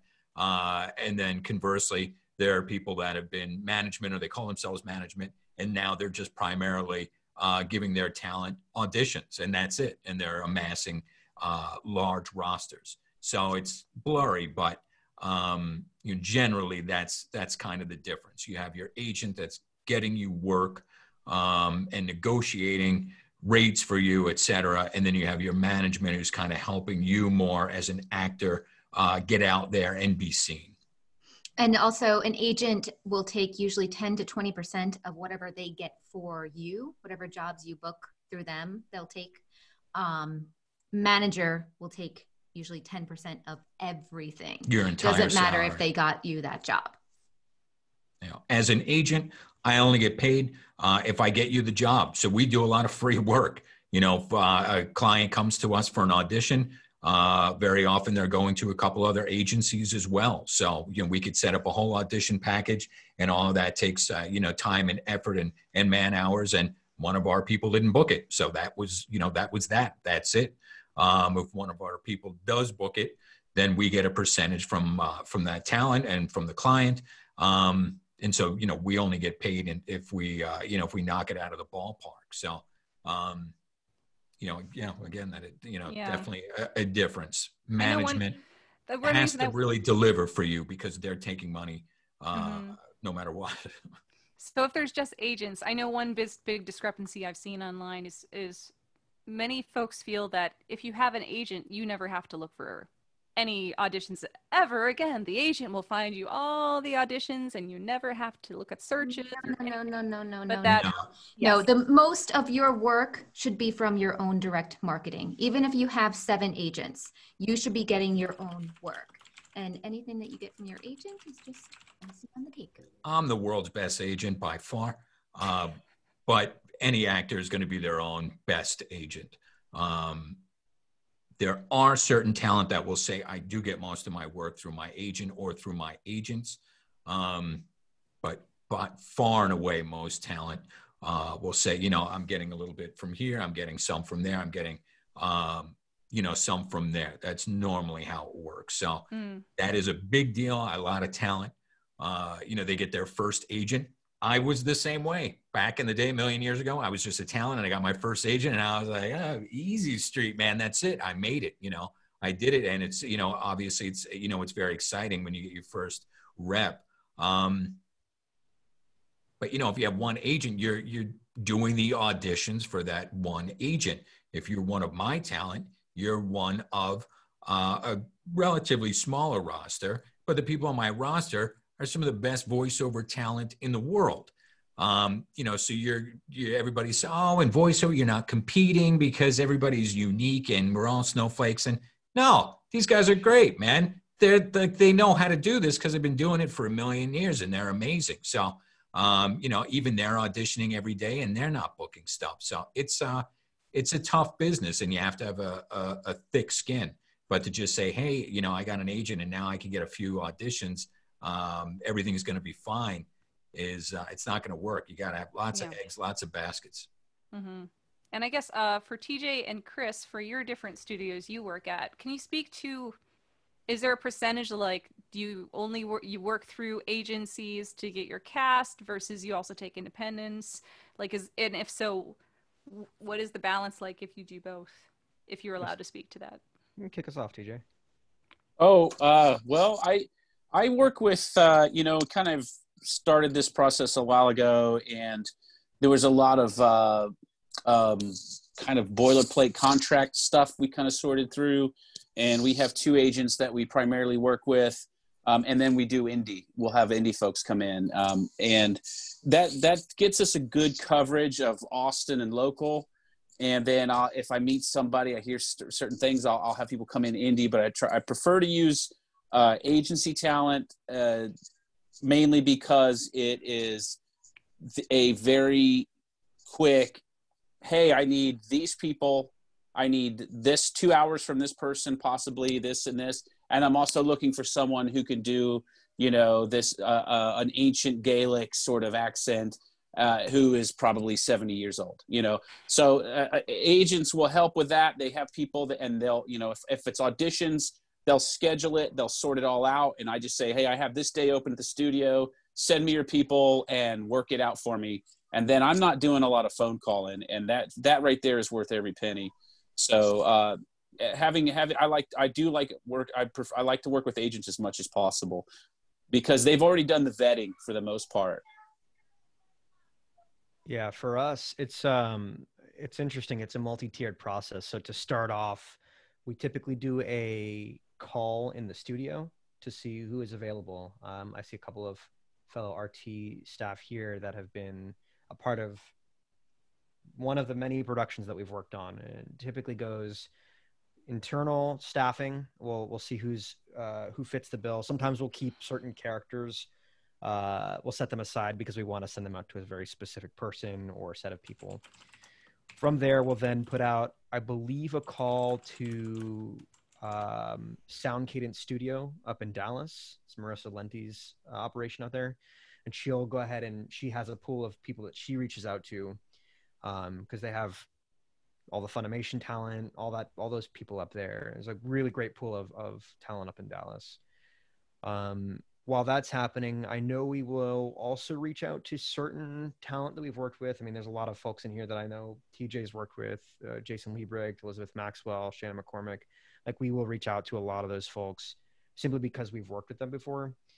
I don't know if we go too much into the realm of like working with Collier or any of the other talent agencies here these days. I know we've done it in the past, but it's like Mary Collins, I think, is another one. I think that sounds familiar. But yeah, I know we will sometimes reach out to them simply because of exactly what TJ said. They've already been kind of vetted. We can send a list of, hey, here's the character. Send a character, a sheet. Here's the concept art. Here's a breakdown of the character to the agency. And they're like, here are the 7 people we think can fit this bill. So it's a lot of steps, but I think the indie part of it really comes from, and it's also like, there's sometimes like a who you know kind of deal. Like, if I've heard a voice, I'll pitch it to Carrie and be like, hey, Carrie, I love this person's voice. It doesn't mean Carrie's the director for Ruby. It doesn't mean that they're going to get cast for something, but I know he likes to keep people in the back of his mind as he can. So yeah, there's a lot of different tiers to it. But I do think being a part of an agency, being a part of that is definitely going to bump your visibility up a good deal. Do you guys have any advice for example, like I don't have an agent. I work mostly with non-union and independent companies, but I have worked for some companies that sometimes work with agencies, like I've done some work for Kings Isle and so forth. Do you recommend, if someone does want to go forward and try to find an agent and they have a body of work, what's the best way to approach the next step? Like, they've got their list of parts, they've been in a couple things. What is the sanest way to proceed to find an agent? Like, I assume finding one in your city first and moving out there. I think, Lindsay, do you have more than one agent that you work with as well? I have them in all different cities. Even I have like 2 in Ireland or something. But yeah, you don't have to stick with where you are locally. Reach out to LA, reach out to New York, Atlanta, Denmark. There's agents all over the place. You can have multiple agents. If you're in LA, a lot of times they want you to stick with that LA agent and not have other agencies. But if you're in a regional area, it's totally fine to have multiple agents. Most pro talent have, I always say they've got a girl in every port. But almost all agencies have exclusivity within their geographic area. So if you're going to have it like, the coveted LA agent or New York agent, you get one. And that's it. Normally you get one in Texas, you get one in Chicago, you get one in Atlanta, big voiceover places. I can only speak to voiceover agencies, but any agency is like that. You're going to be exclusive in that area. So you want to do your research. If you're an actor and that's the first step is this a reputable agency? Are they doing a lot of, there's, places they're primarily modeling agencies or stage actor agencies, and they're like, yeah, tack on voiceover too. We could do that. Like, it's talking. Yeah, sure. And you're not going to get much work from them. And if it's in a region, now you're stuck with this, with this rep, and perhaps you signed a contract with them or whatever. So do your research. Make sure that they're reputable. Make sure that they're not robbing you, that they're not trying to sell you packages or any of that kind of nonsense. And if it's a good, agency and you're interested in working with them, go to their website. Pretty much every talent agency now has some link somewhere, and they'll tell you how they prefer to be submitted to. It's all different. One agency might want something, another agency is going to want something else, but go to the website, find out what they want, and do that. And ask other voiceover talent. If you see that they are on that agency's roster, ask them, are you happy there? Like, is this a good agent? Sometimes it helps if they walk you in. That might get your foot in the door. If they send an email, be like, hey, this one's going to be submitting. They're awesome. So you should sign them. Sometimes the agent will listen. It's pretty much common lore. If you get walked in, that certainly helps. And we have talent that are constantly, how about this one? How about that one? Because talent hang out, But if it's a a talent that I've been working with for a while, and I know them, I trust them, we have a good working relationship, and they go, listen, this one, I'm telling you, they're amazing. I don't bug you about this stuff often. They're an earner. They're going to be worth it. Yeah, we're going to press play. We're going to take a listen and see if there's perhaps a spot for them. So that helps. I think that might be a good Yeah, pausing time, because I know you wanted us to stop around 8:30ish. Very good. So everyone check your time, whatever it says in your favorite timepiece, countdown 10 minutes from now, and we'll come back with Q&A. Thanks for all the speakers and everyone else for holding with us so far. We are on break. Second sticks. Yes, and we are back from our break. And just to remind everyone, we are recording this for Zoom, and I will provide the link to the Zoom on a meetup once we're ready. But yeah, again, we have all these people who love to talk and have some great things to say. We'll go through our questions now for the people that have questions and have put their hands up in participants. Christoph Landa first. Yes, hi. Thank you so much. First off, what a wonderful bunch of content you're all providing. I'm brand new to all of this, and what you're saying is music to my ears. Thank you so much for taking the time out to do so. Yay. My question is, in my reading of how to get started, one big thing, and I think Erik mentioned just a moment ago, is you want a demo and a website. So what would be the best way to approach creating a polished demo such that you're not shooting yourself in the foot with something that's perhaps underproduced or something that doesn't showcase your skills? Was this a two-part question? It sounds like there were two Oh, chunks. and There the was a second website. part, yes, would be, thank you, Bonnie. What would be the content on the website that you would want to provide such that you're not wasting anybody's time and you're filling all the gaps for all the questions that they may have for you? Well, your demo is your calling card, and in most ways, your website is what gets that demo, to people. You use that as your primary marketing. Your other marketing is hopefully getting people to visit your website, where they're going to hear your demos. They're going to get your contact information. For me as an agent or anybody that's trying to hire a talent or work with a talent, you want to hear what they sound like. You want to know how to contact them immediately. And then you want to know, but what have they done? Are they the credits list? Yeah, you don't want to bury the lead. If you've done, Coca-Cola, McDonald's, whatever, put that front and center. Those are really the three biggies. What do you sound like? What have you done? And how can I get in touch with you? But none of that. That's all, cart horse. Don't even think about creating a demo until you're ready to make a demo. And that means becoming, being a great actor first. You make a crappy demo and you put your name on it. Now you're marketing a crappy demo. So any of those there's tons of demo mill type of places. And they say, come here, I'll teach you a few classes. Stick you in the booth and you make a demo and then you get out there and be somebody, kid. And they're just stealing your money. It takes a long time until you get to the point where you're even ready to start thinking about recording a demo. Yeah, take acting lessons, do improv, study with multiple voiceover coaches too. Don't just study with one and then they say, oh, you're ready for a demo. No, study with multiple people. And then if they all are saying that you are ready, then you're ready to do your demo. And don't make your demo yourself.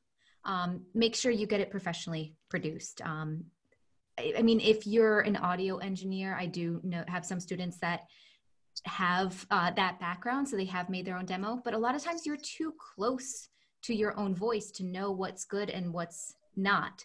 So having an outside opinion from somebody that makes these demos is gold. I want to chime in on that real quick. Sorry, Erik.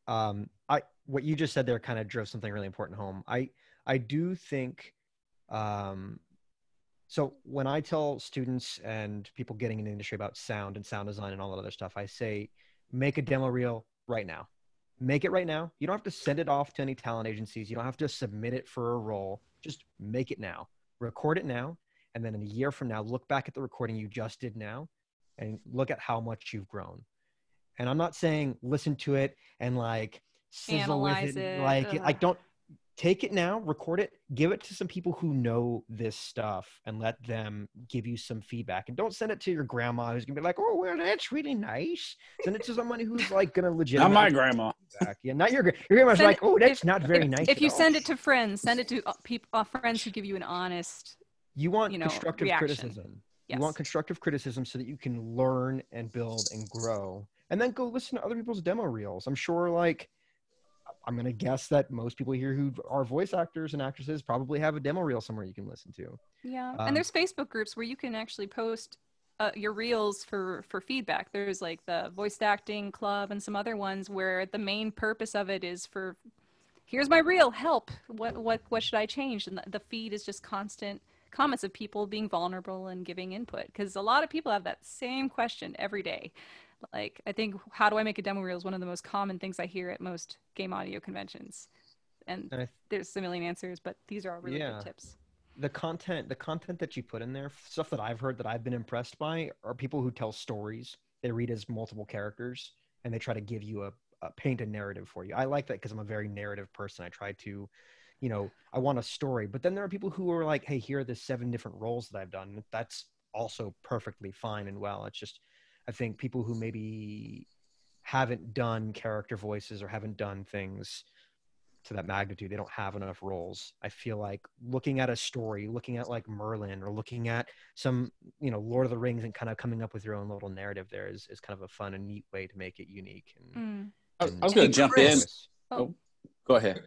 Well, actually, TJ, I mean, are you guys going just straight for the game demos, or are you listening to people's other stuff? If they have a regular narration demo or a commercial demo, I always go for the commercial demo first. Are you listening to that stuff too? I don't listen to narration. I listen to whatever. I have a zany kind of multi-character type game where somebody may want to sound like a commercial character, or Sure. I have a lot of titles and I have to find a voice for all these different roles. For me personally, I agree with Chris. I think get in and start doing something. Because one part of being a great VO actor is being comfortable with microphones and technology and understanding that process. If you can understand and put your head around that and just kind of put that to sleep, that's one less thing you stress about. If you know how to use a microphone and you can hear yourself and be honest with your voice, it's one thing to hear yourself through your ears talking in a room and go, boy, aren't I great? Listen to my Bugs Bunny. I should be a voice actor.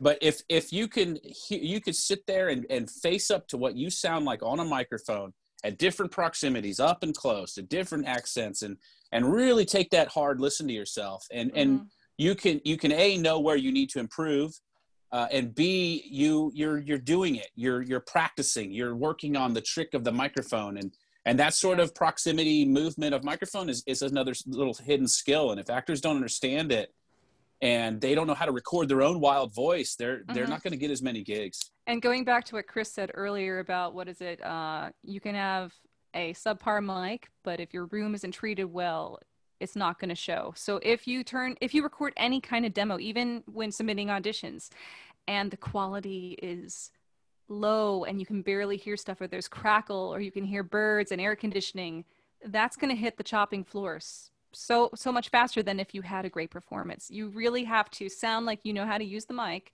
and also if you are expected to record in your own space, that you know how to properly prepare your room and deliver good content. So not just great sounding stuff and great lines, make sure it sounds good. It should audibly, like sonorly or whatever, sound perfect. I want to go back to the website too. Like, you may not have a reel yet, but you might be at the phase where you want to start auditioning for stuff so you can find what voices you're good at.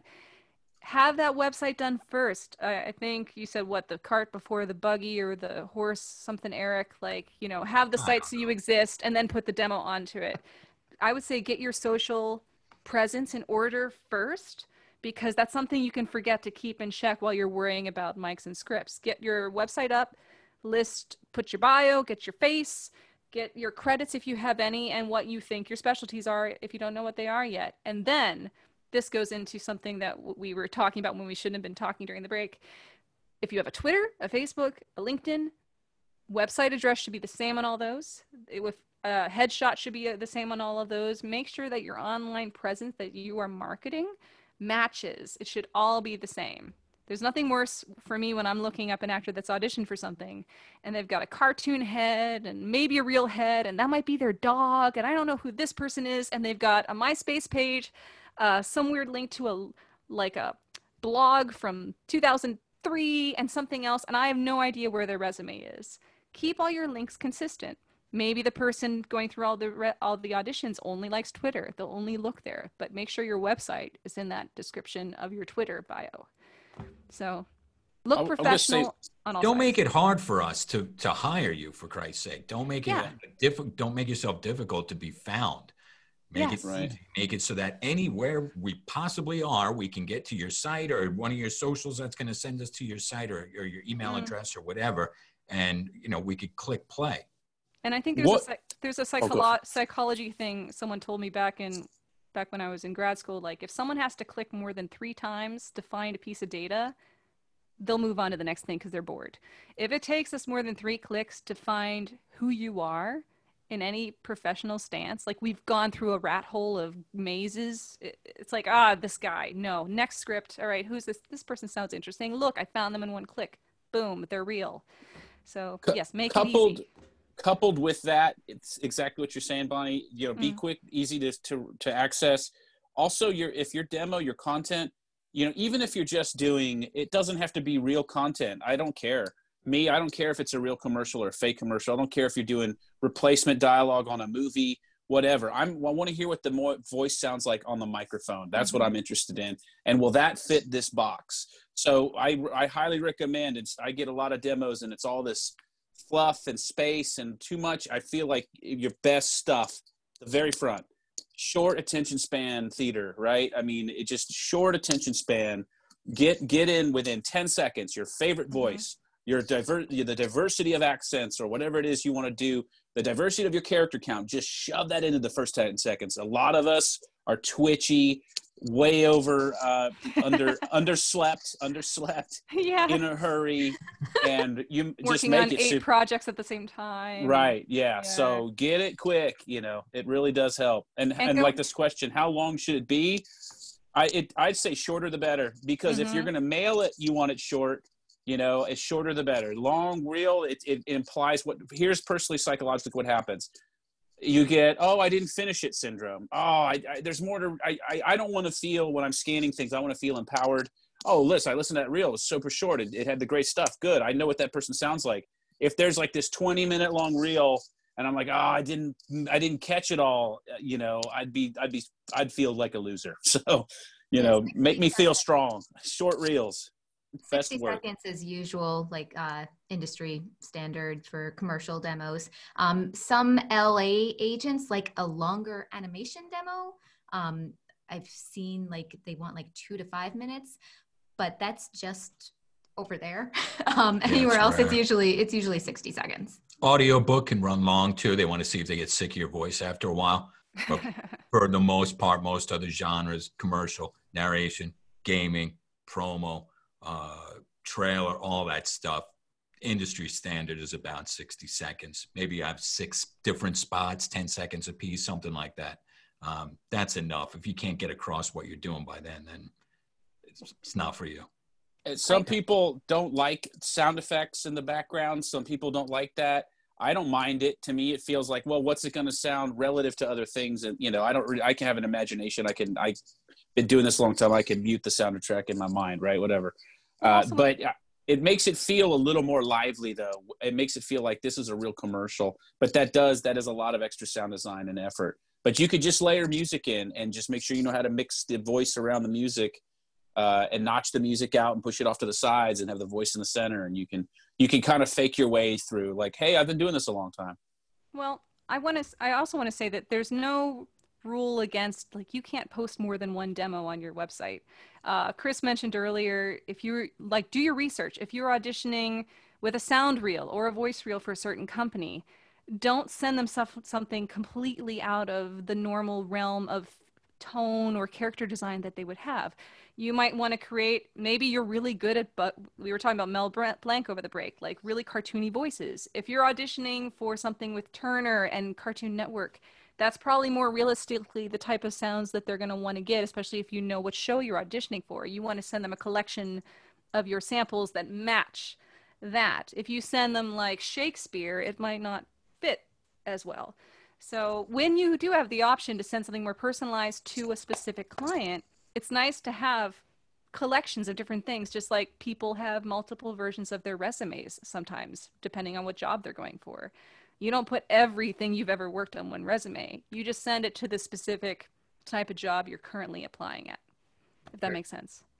We have a bunch more questions to ask, so that was a really long one, a lot of great facets to it, but Dame Marigold wants to ask. So she's a season 7 character, but so my question is, how, as professionals, long-standing history in the industry, are you all handling opening the doors to a more inclusive environment as far as diversity, equity, and inclusion are concerned? Historically, the industry has been fairly unfavorable towards BIPOC and LGBTQIA plus communities, which has made things even more difficult for those folks to break into the industry proper, even with qualifications and more qualifications that go far and above others. So what do you think that you, again, as long-standing professionals, can do to help? And what do you think that the industry can do or should be doing to change and adapt to better be assisting these people? I have seen a lot of shifts in like different specific casting calls that have happened over the past year. In the past, if there was like a trans man or other such character that was being cast, they would request that it be done by specifically a male or something else, and it would just be a default category. But now they've started opening up casting calls to put, preferably we would like someone who's actually trans to be auditioning for this role. Women and men of color, they're pointing those out more specifically in casting sheets as well if they want those. I'm seeing a lot more Latina and everything else, like different specific backgrounds all being pointed out, when it used to, I think, be way more just male or female, this age, go. People are being more considerate and more aware of what they want in a character and not trying to misrepresent. And I've been happy to see that. And I definitely think, especially in the past 8 to 10 months, that's become even more strongly represented. I've seen a lot of studios will put in their submission things, to put what your sexuality is, even right in their thing. Like that's awesome. That, like 10 years ago, that was unheard of. Yeah. Well, 5 years ago, people would have said that, that was harassment or whatever, it was something that you couldn't ask. So everything has really been, kind of upended, but striving for authenticity now is huge. They would say, we need like somebody who's kind of sounds maybe like Morgan Freeman, but whatever, they didn't care. And now it's, no, we need an actual, whatever it is that they're looking for, because, nobody wants to get called out on the carpet or seem, unseemly or doing the wrong thing. And I think they're genuinely, trying to give people opportunities when they didn't have them before. And they don't want to seem like, like it's cheating. There's been some backlash in the community. Some actors are thinking, hey, it's my voice and I'm an actor and, I could sound however I want to sound and it's a character and that should be fine. But that's not flying nowadays. They want, again, authenticity. They want to make sure that if somebody looks up the actor who's played that character, that there's some sort of, that it matches kind of. So it's been a big deal. And even as actors, like if we get a call that we're like, no, this is not who I am. I won't be playing this authentically, but I know this actor who can play this authentically. This is them. Let me refer them to this client, because then the client is going to be super happy. Like, oh, you are referring this awesome person. Thank you so much. Like simple little things we can do like that. I think the one problem here, I see Luis has a hand up too, but real quick, I do, and I'll come around to you. I'm not sure if it's Luis or Lewis, but I will have you correct me after. Okay, cool. I do think that does introduce one key problem to the situation. And I do think that this is something we as professionals in the industry, we are the people who can kind of somewhat change the tide of how this goes. I do think we need to be understanding that representation does matter there, and that is important. But I also think that is how you also get into the realm of typecasting, right? Just because someone is trans doesn't mean they should only exclusively play trans characters, right? Just because someone is Black doesn't mean they should play Black characters, so on and so forth. So I do think that while it is important that we're seeing some of those criteria be met to help facilitate characters that represent people of, all colors and creeds and so on and so forth, I do think that it's up to us to continue to have these conversations. Like, I wish I had a good answer for you, Caden, because I don't know. Like, I don't see enough of it, right? But I do think that it's one of those things. It's just like we're on a pace to see change. It's just a matter of making it happen as fast as it should be happening. I think one big thing that can be addressed too is sometimes you'll see a project that feels it's on a really tight schedule and has a limited budget. We need 8+ characters. Let's just hire 3 people and have them all play everybody. And then you run into a situation of maybe a big chunk of that is the color that is not the same as the actor who was hired. And they may not have ever seen that as an issue before because it hasn't been brought up, I think, as heavily as it has in recent years as being an issue that does affect people. And it's the same as, like, I've worked in audio forever, and I was always told audio always comes last. No one helps the voice people or the sound people. They're under catering in the budget. It's like, if you're told something long enough, everyone in that industry is going to believe it's true. But I think the game audio people stood up a while back and were way more solidified and more vocal about, treat your audio people kindly, and it's crossing over into other departments similarly. So as long as we bring up that we do feel these things are important, people will listen. But if we never talk about it, it's never going to change. Can we, before we move on, I know it was Luis, maybe. I just wanted to hear what you had to say on the matter. Maybe it was Luis. Oh, was it Luis? Well, hold on a second. Yeah. There you go. Luis, you got to edit right the first time. Yes. Yay. You nailed it. Heck yeah. My main question, it was kind of similar to Caden. Hi, Caden. As far as like people who are not in a major city, so like LA, like Texas, like Atlanta, I'm in Las Vegas. I've had decent luck with getting myself on rosters in LA, but I haven't had a lot of luck everywhere else. Is there something that those people are looking for that remote talent might not be able to provide, or is there some missing puzzle piece that might help those people find their way into opportunities that are actually better suited to them than people who are local, who can't, record in their own home studios or anything like that? That was basically my question. I will mute now. I'm trying to understand the question. Is it helping someone who's based in LA find non-LA, or helping someone who? So like, for instance, I'm based in Las Vegas. So okay. a lot of the problems that I run into are, well, we only really work with LA talent, even though nobody's really going into studios right now. Yeah. So it's, and I understand it's a lot about mainly who you know, and also whether people have worked with you before, because I get that people want to work with people that they know can do the job. Mm-hmm. So what is maybe some advice that you can give for people who are remote, who do have everything they need? I have a professional demo. I have a 416 hanging above my head. What exactly do you need to prove to these people that you can do the job that you've been doing for a while now? I think Lindsay had some really good advice earlier about having agents in multiple cities. I don't want to speak to it because I don't know what that's like, but maybe you could chime in on that. Yeah, definitely. Take a listen to a bunch of different rosters and listen to the talent that are on there.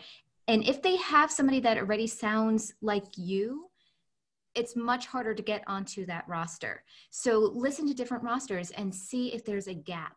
If there's a voice print that's missing from there that you can fill, then reach out to them and say, hey, I noticed that you don't have a sound like this. Here's my stuff.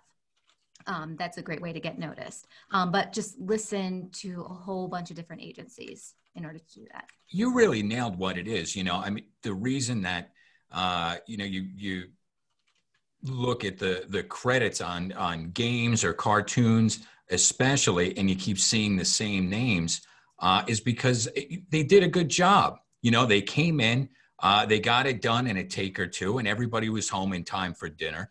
And so the next time that, a project comes up, hey, look, is there somebody that maybe can do this a little bit better than Bob? Yeah, probably, but I know Bob could do it, and Bob's going to do it great, and Bob's going to get us all out of here on time, and Bob's a damn professional, and Bob's right down the road, and I just had lunch with Bob. Guess who's going to get the job? It's going to be Bob, man. And that's why Bob's on, is doing all these spots. So are they going to open it up to Bill and God knows where? No. Who's Bill? I don't know. Sometimes they're going to be a little more open. I mean, there's producers here going to, discuss where they find people. But oftentimes, if you find somebody and you love them, it's just easier and to work with them again. And, it's going to save you time and money. Who doesn't like saving time and money? And maybe you like them, too. That goes a long way, too. Every time you work with them, they're fun. They're funny. They brought donuts. They're getting the next job. So if you're halfway across the country, going for the same gigs, it's tough, man. And find something that's very unique to you, something that maybe only you can do, that they're looking for. I got into a roster because I could sound like a dire wolf, and I was on Twitter at 10 o'clock at night when it came across. So find something that you can do and have that ready to go. And if you see that person needs this specific thing, go out there and get it. And I would say, especially during these whatever times, insert adjective, et cetera here, being able to market yourself as someone who is competent with a working home studio, it's a growing power that is good to have visible. If you don't have that really easy to find on all of your website and social media, et cetera, like that you can work with them now, you don't have to fly anywhere, you don't have to be disinfected to enter the door, great. And who knows how long this mess is going to continue. More and more, especially as studios don't know what to do if there's more outbreaks and shutdowns, they're going to have to start looking for talent elsewhere. And beyond the regulars, like Erik was talking about, once they found their golden goose, they're going to keep using them. But there's other projects out there that may not have contact with those rosters yet, and they might still be looking for you. They just haven't found you yet.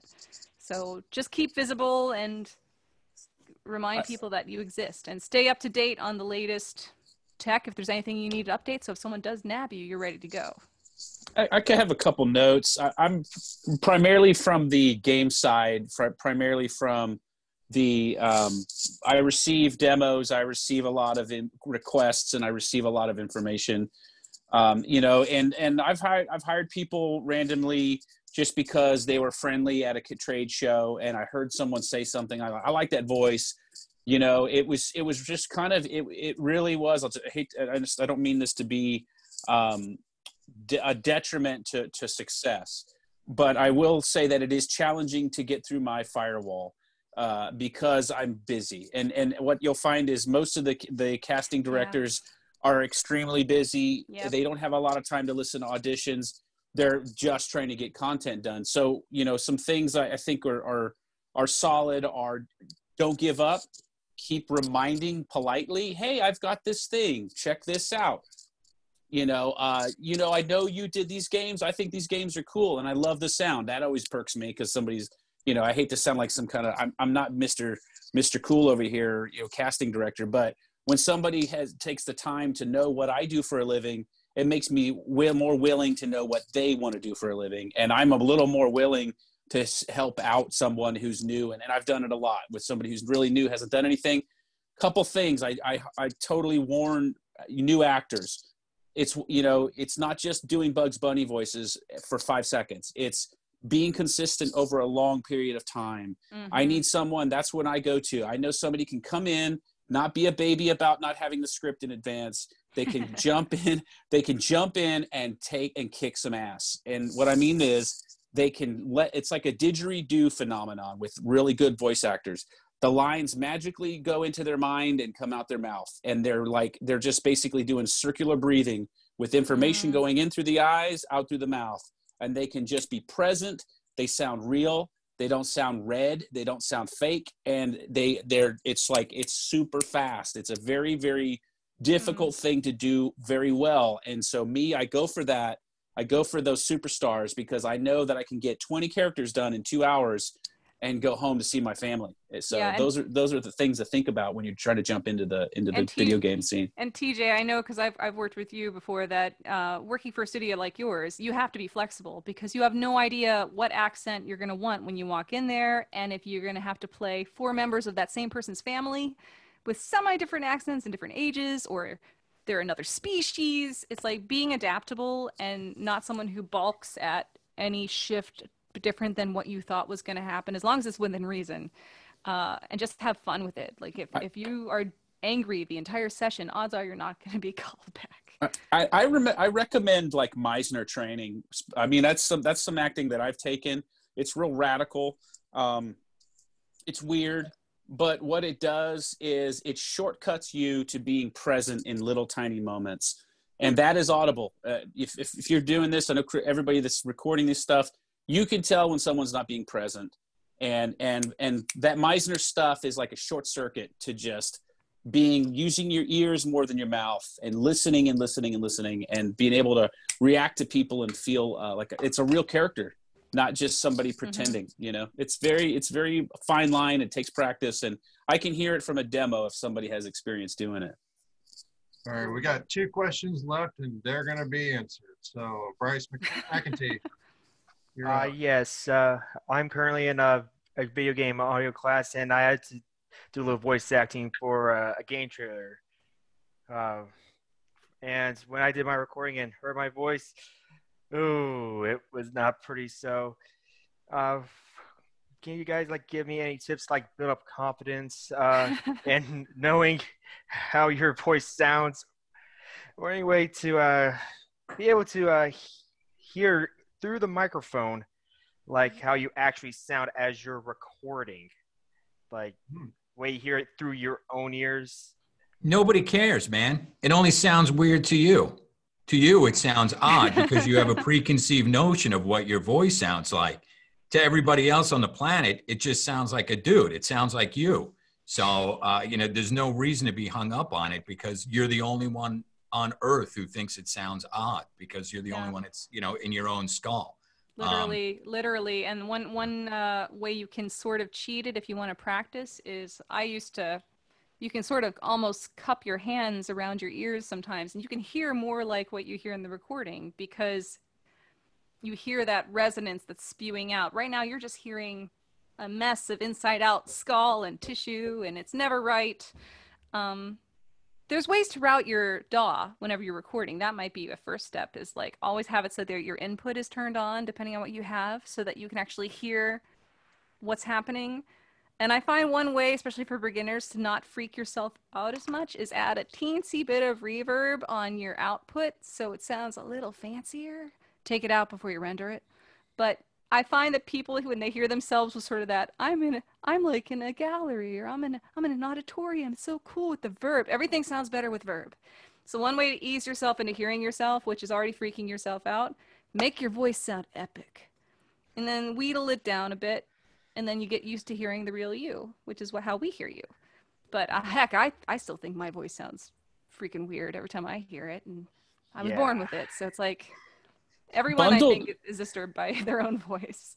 Bundled with that, what you're saying, Bonnie, that's a great technique. Is what they call that monitoring effects, right? Where you have like a reverb or some sort of slap delay to make you sound a little more like you're in a band. Just a little sugar on top. The biggest thing I think is really focus on lower latency. And if you can monitor your input signal, that's great. But you got to know that you're not spiking your tape, because sometimes you can hear your input sounds great, but what's going to tape or a tape computer is peaking. So you got to monitor both, but in real time, I just monitor the direct signal. It's zero latency pretty much. It's not going through the computer and the TDM hardware. Well, that's Pro Tools, but it's not going through all the VST stuff and it's just right, like any more than 20 milliseconds and you're going to hear yourself and you're going to do this kind of thing where you do, I'm catching up to myself. I've done it. It sucks. Low latency. Just your brain will get more freaked out, and then you'll get more self-conscious. Yes, low latency, or if you have an interface, it looks like you have a headset mic. I don't know if that's what you were recording on. Do you have a mic? This is exactly what I was recording on, and I was recording on a normally high-pitched voice which is not really in my range. I'm more of a bass 2 if we're doing like choir speak. You could also try recording in a comfortable voice with the attitude of that character and playing around with pitch shifting.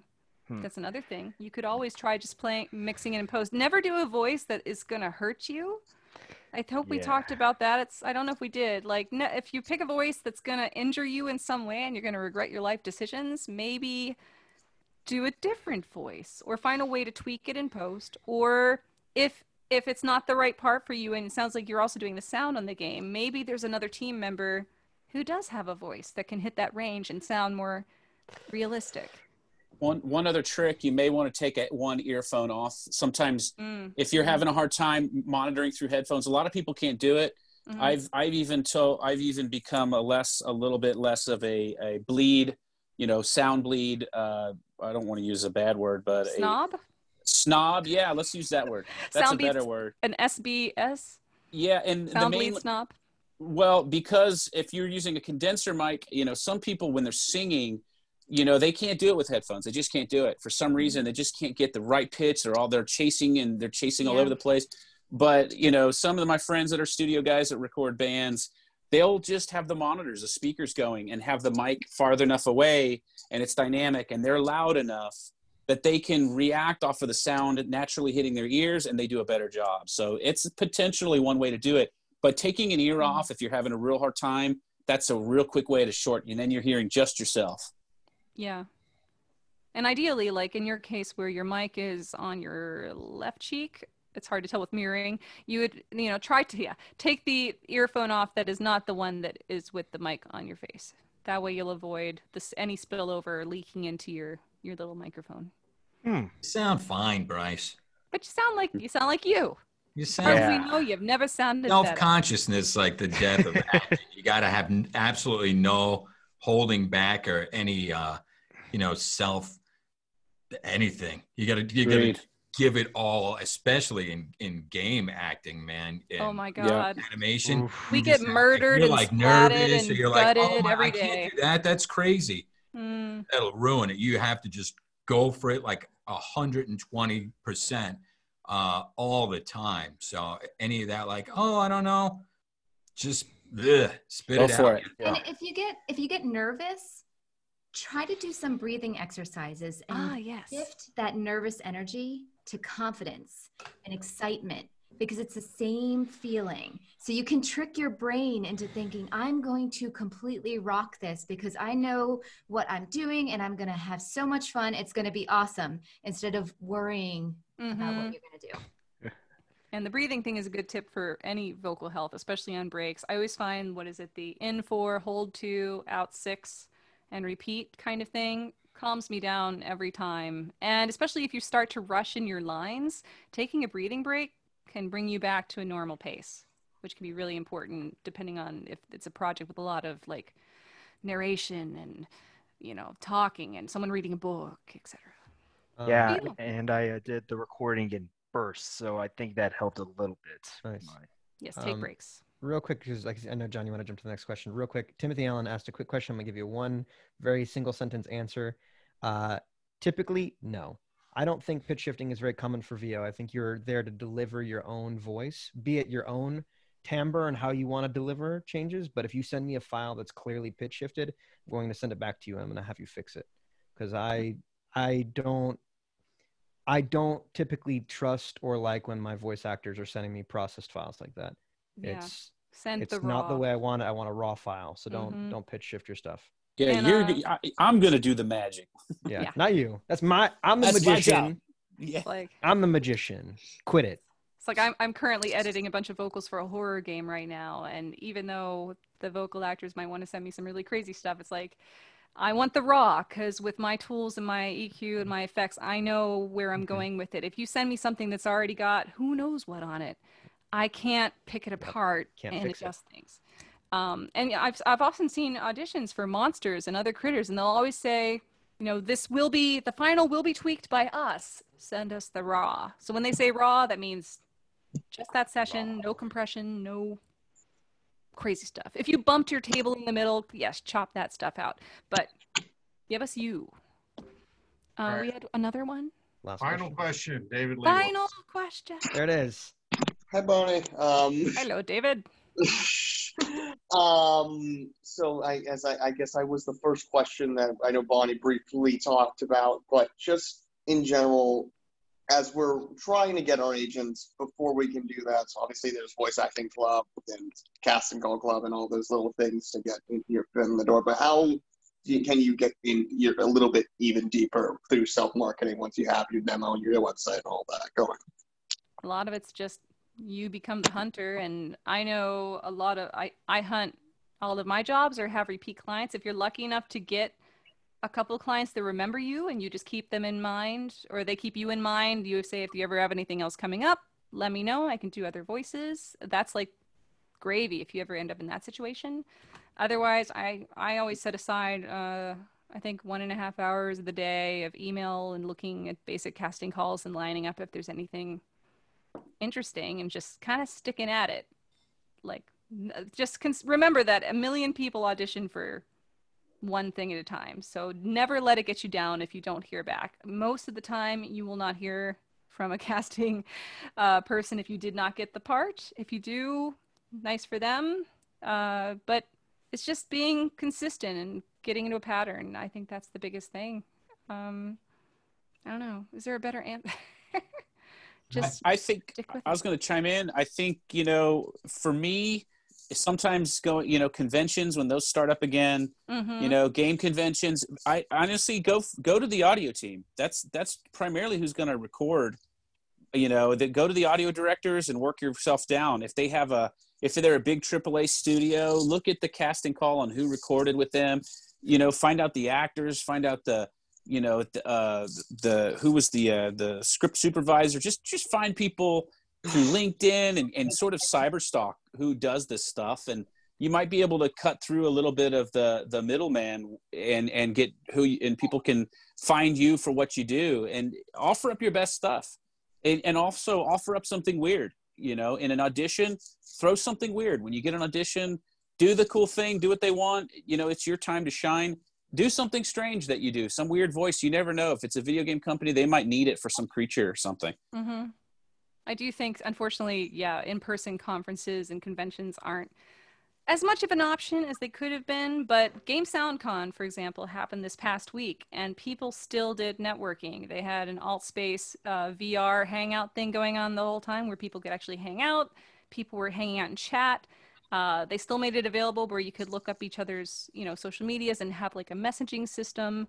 You can still connect even though we can't physically meet in person. And sometimes, like TJ said, if you find out what audio team and who might be the head of that, and you see that guy walking into some area to buy a hoagie at PAX or something, audio people always think it's really great when someone actually cares that there's an audio team that exists and say, hello, your audio is great.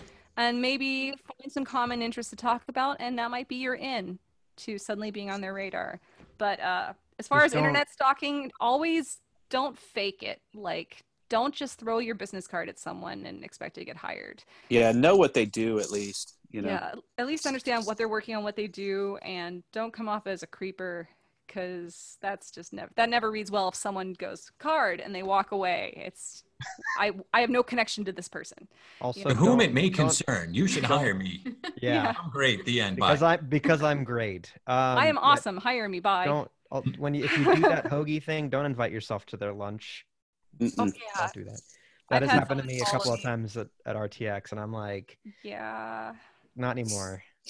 Yeah, like, yes, but use some good judgment and don't actually be a stalker. Maybe buy them a drink. Maybe that's a little, but find out what they drink first. But ladies and gentlemen, it's 9:30. Thank you for everyone who's stayed with us this whole time. Our speakers, thank you, TJ, Erik, Lindsay, Chris, and of course, Bonnie brought this all to us and did an excellent job not realizing that she was going to be called on to be the moderator, but doing it. Anyway, again, this is a program that we do every other month, and we're kind of potluck on exactly what's going to happen, but it reinforces everything. It underlines everything that every speaker has ever talked about. This is in part about what you're able to do, and then also who knows you.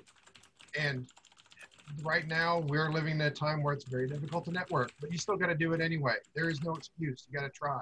You gotta try. And the Keep good it up. news is the ones of us who live in Austin, we get to live in Austin, and there's lots of stuff going on around. So the more connections that you're able to make just as a person, the better off you're going to be. Yes, Bob. And I'll also repimp.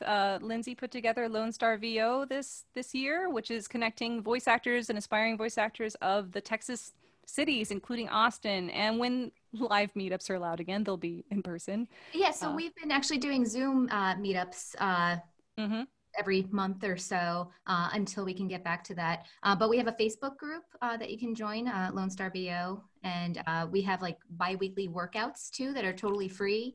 And we get to work on different fun genres. We've been doing improv workouts, which have been super fun. Oh, yeah.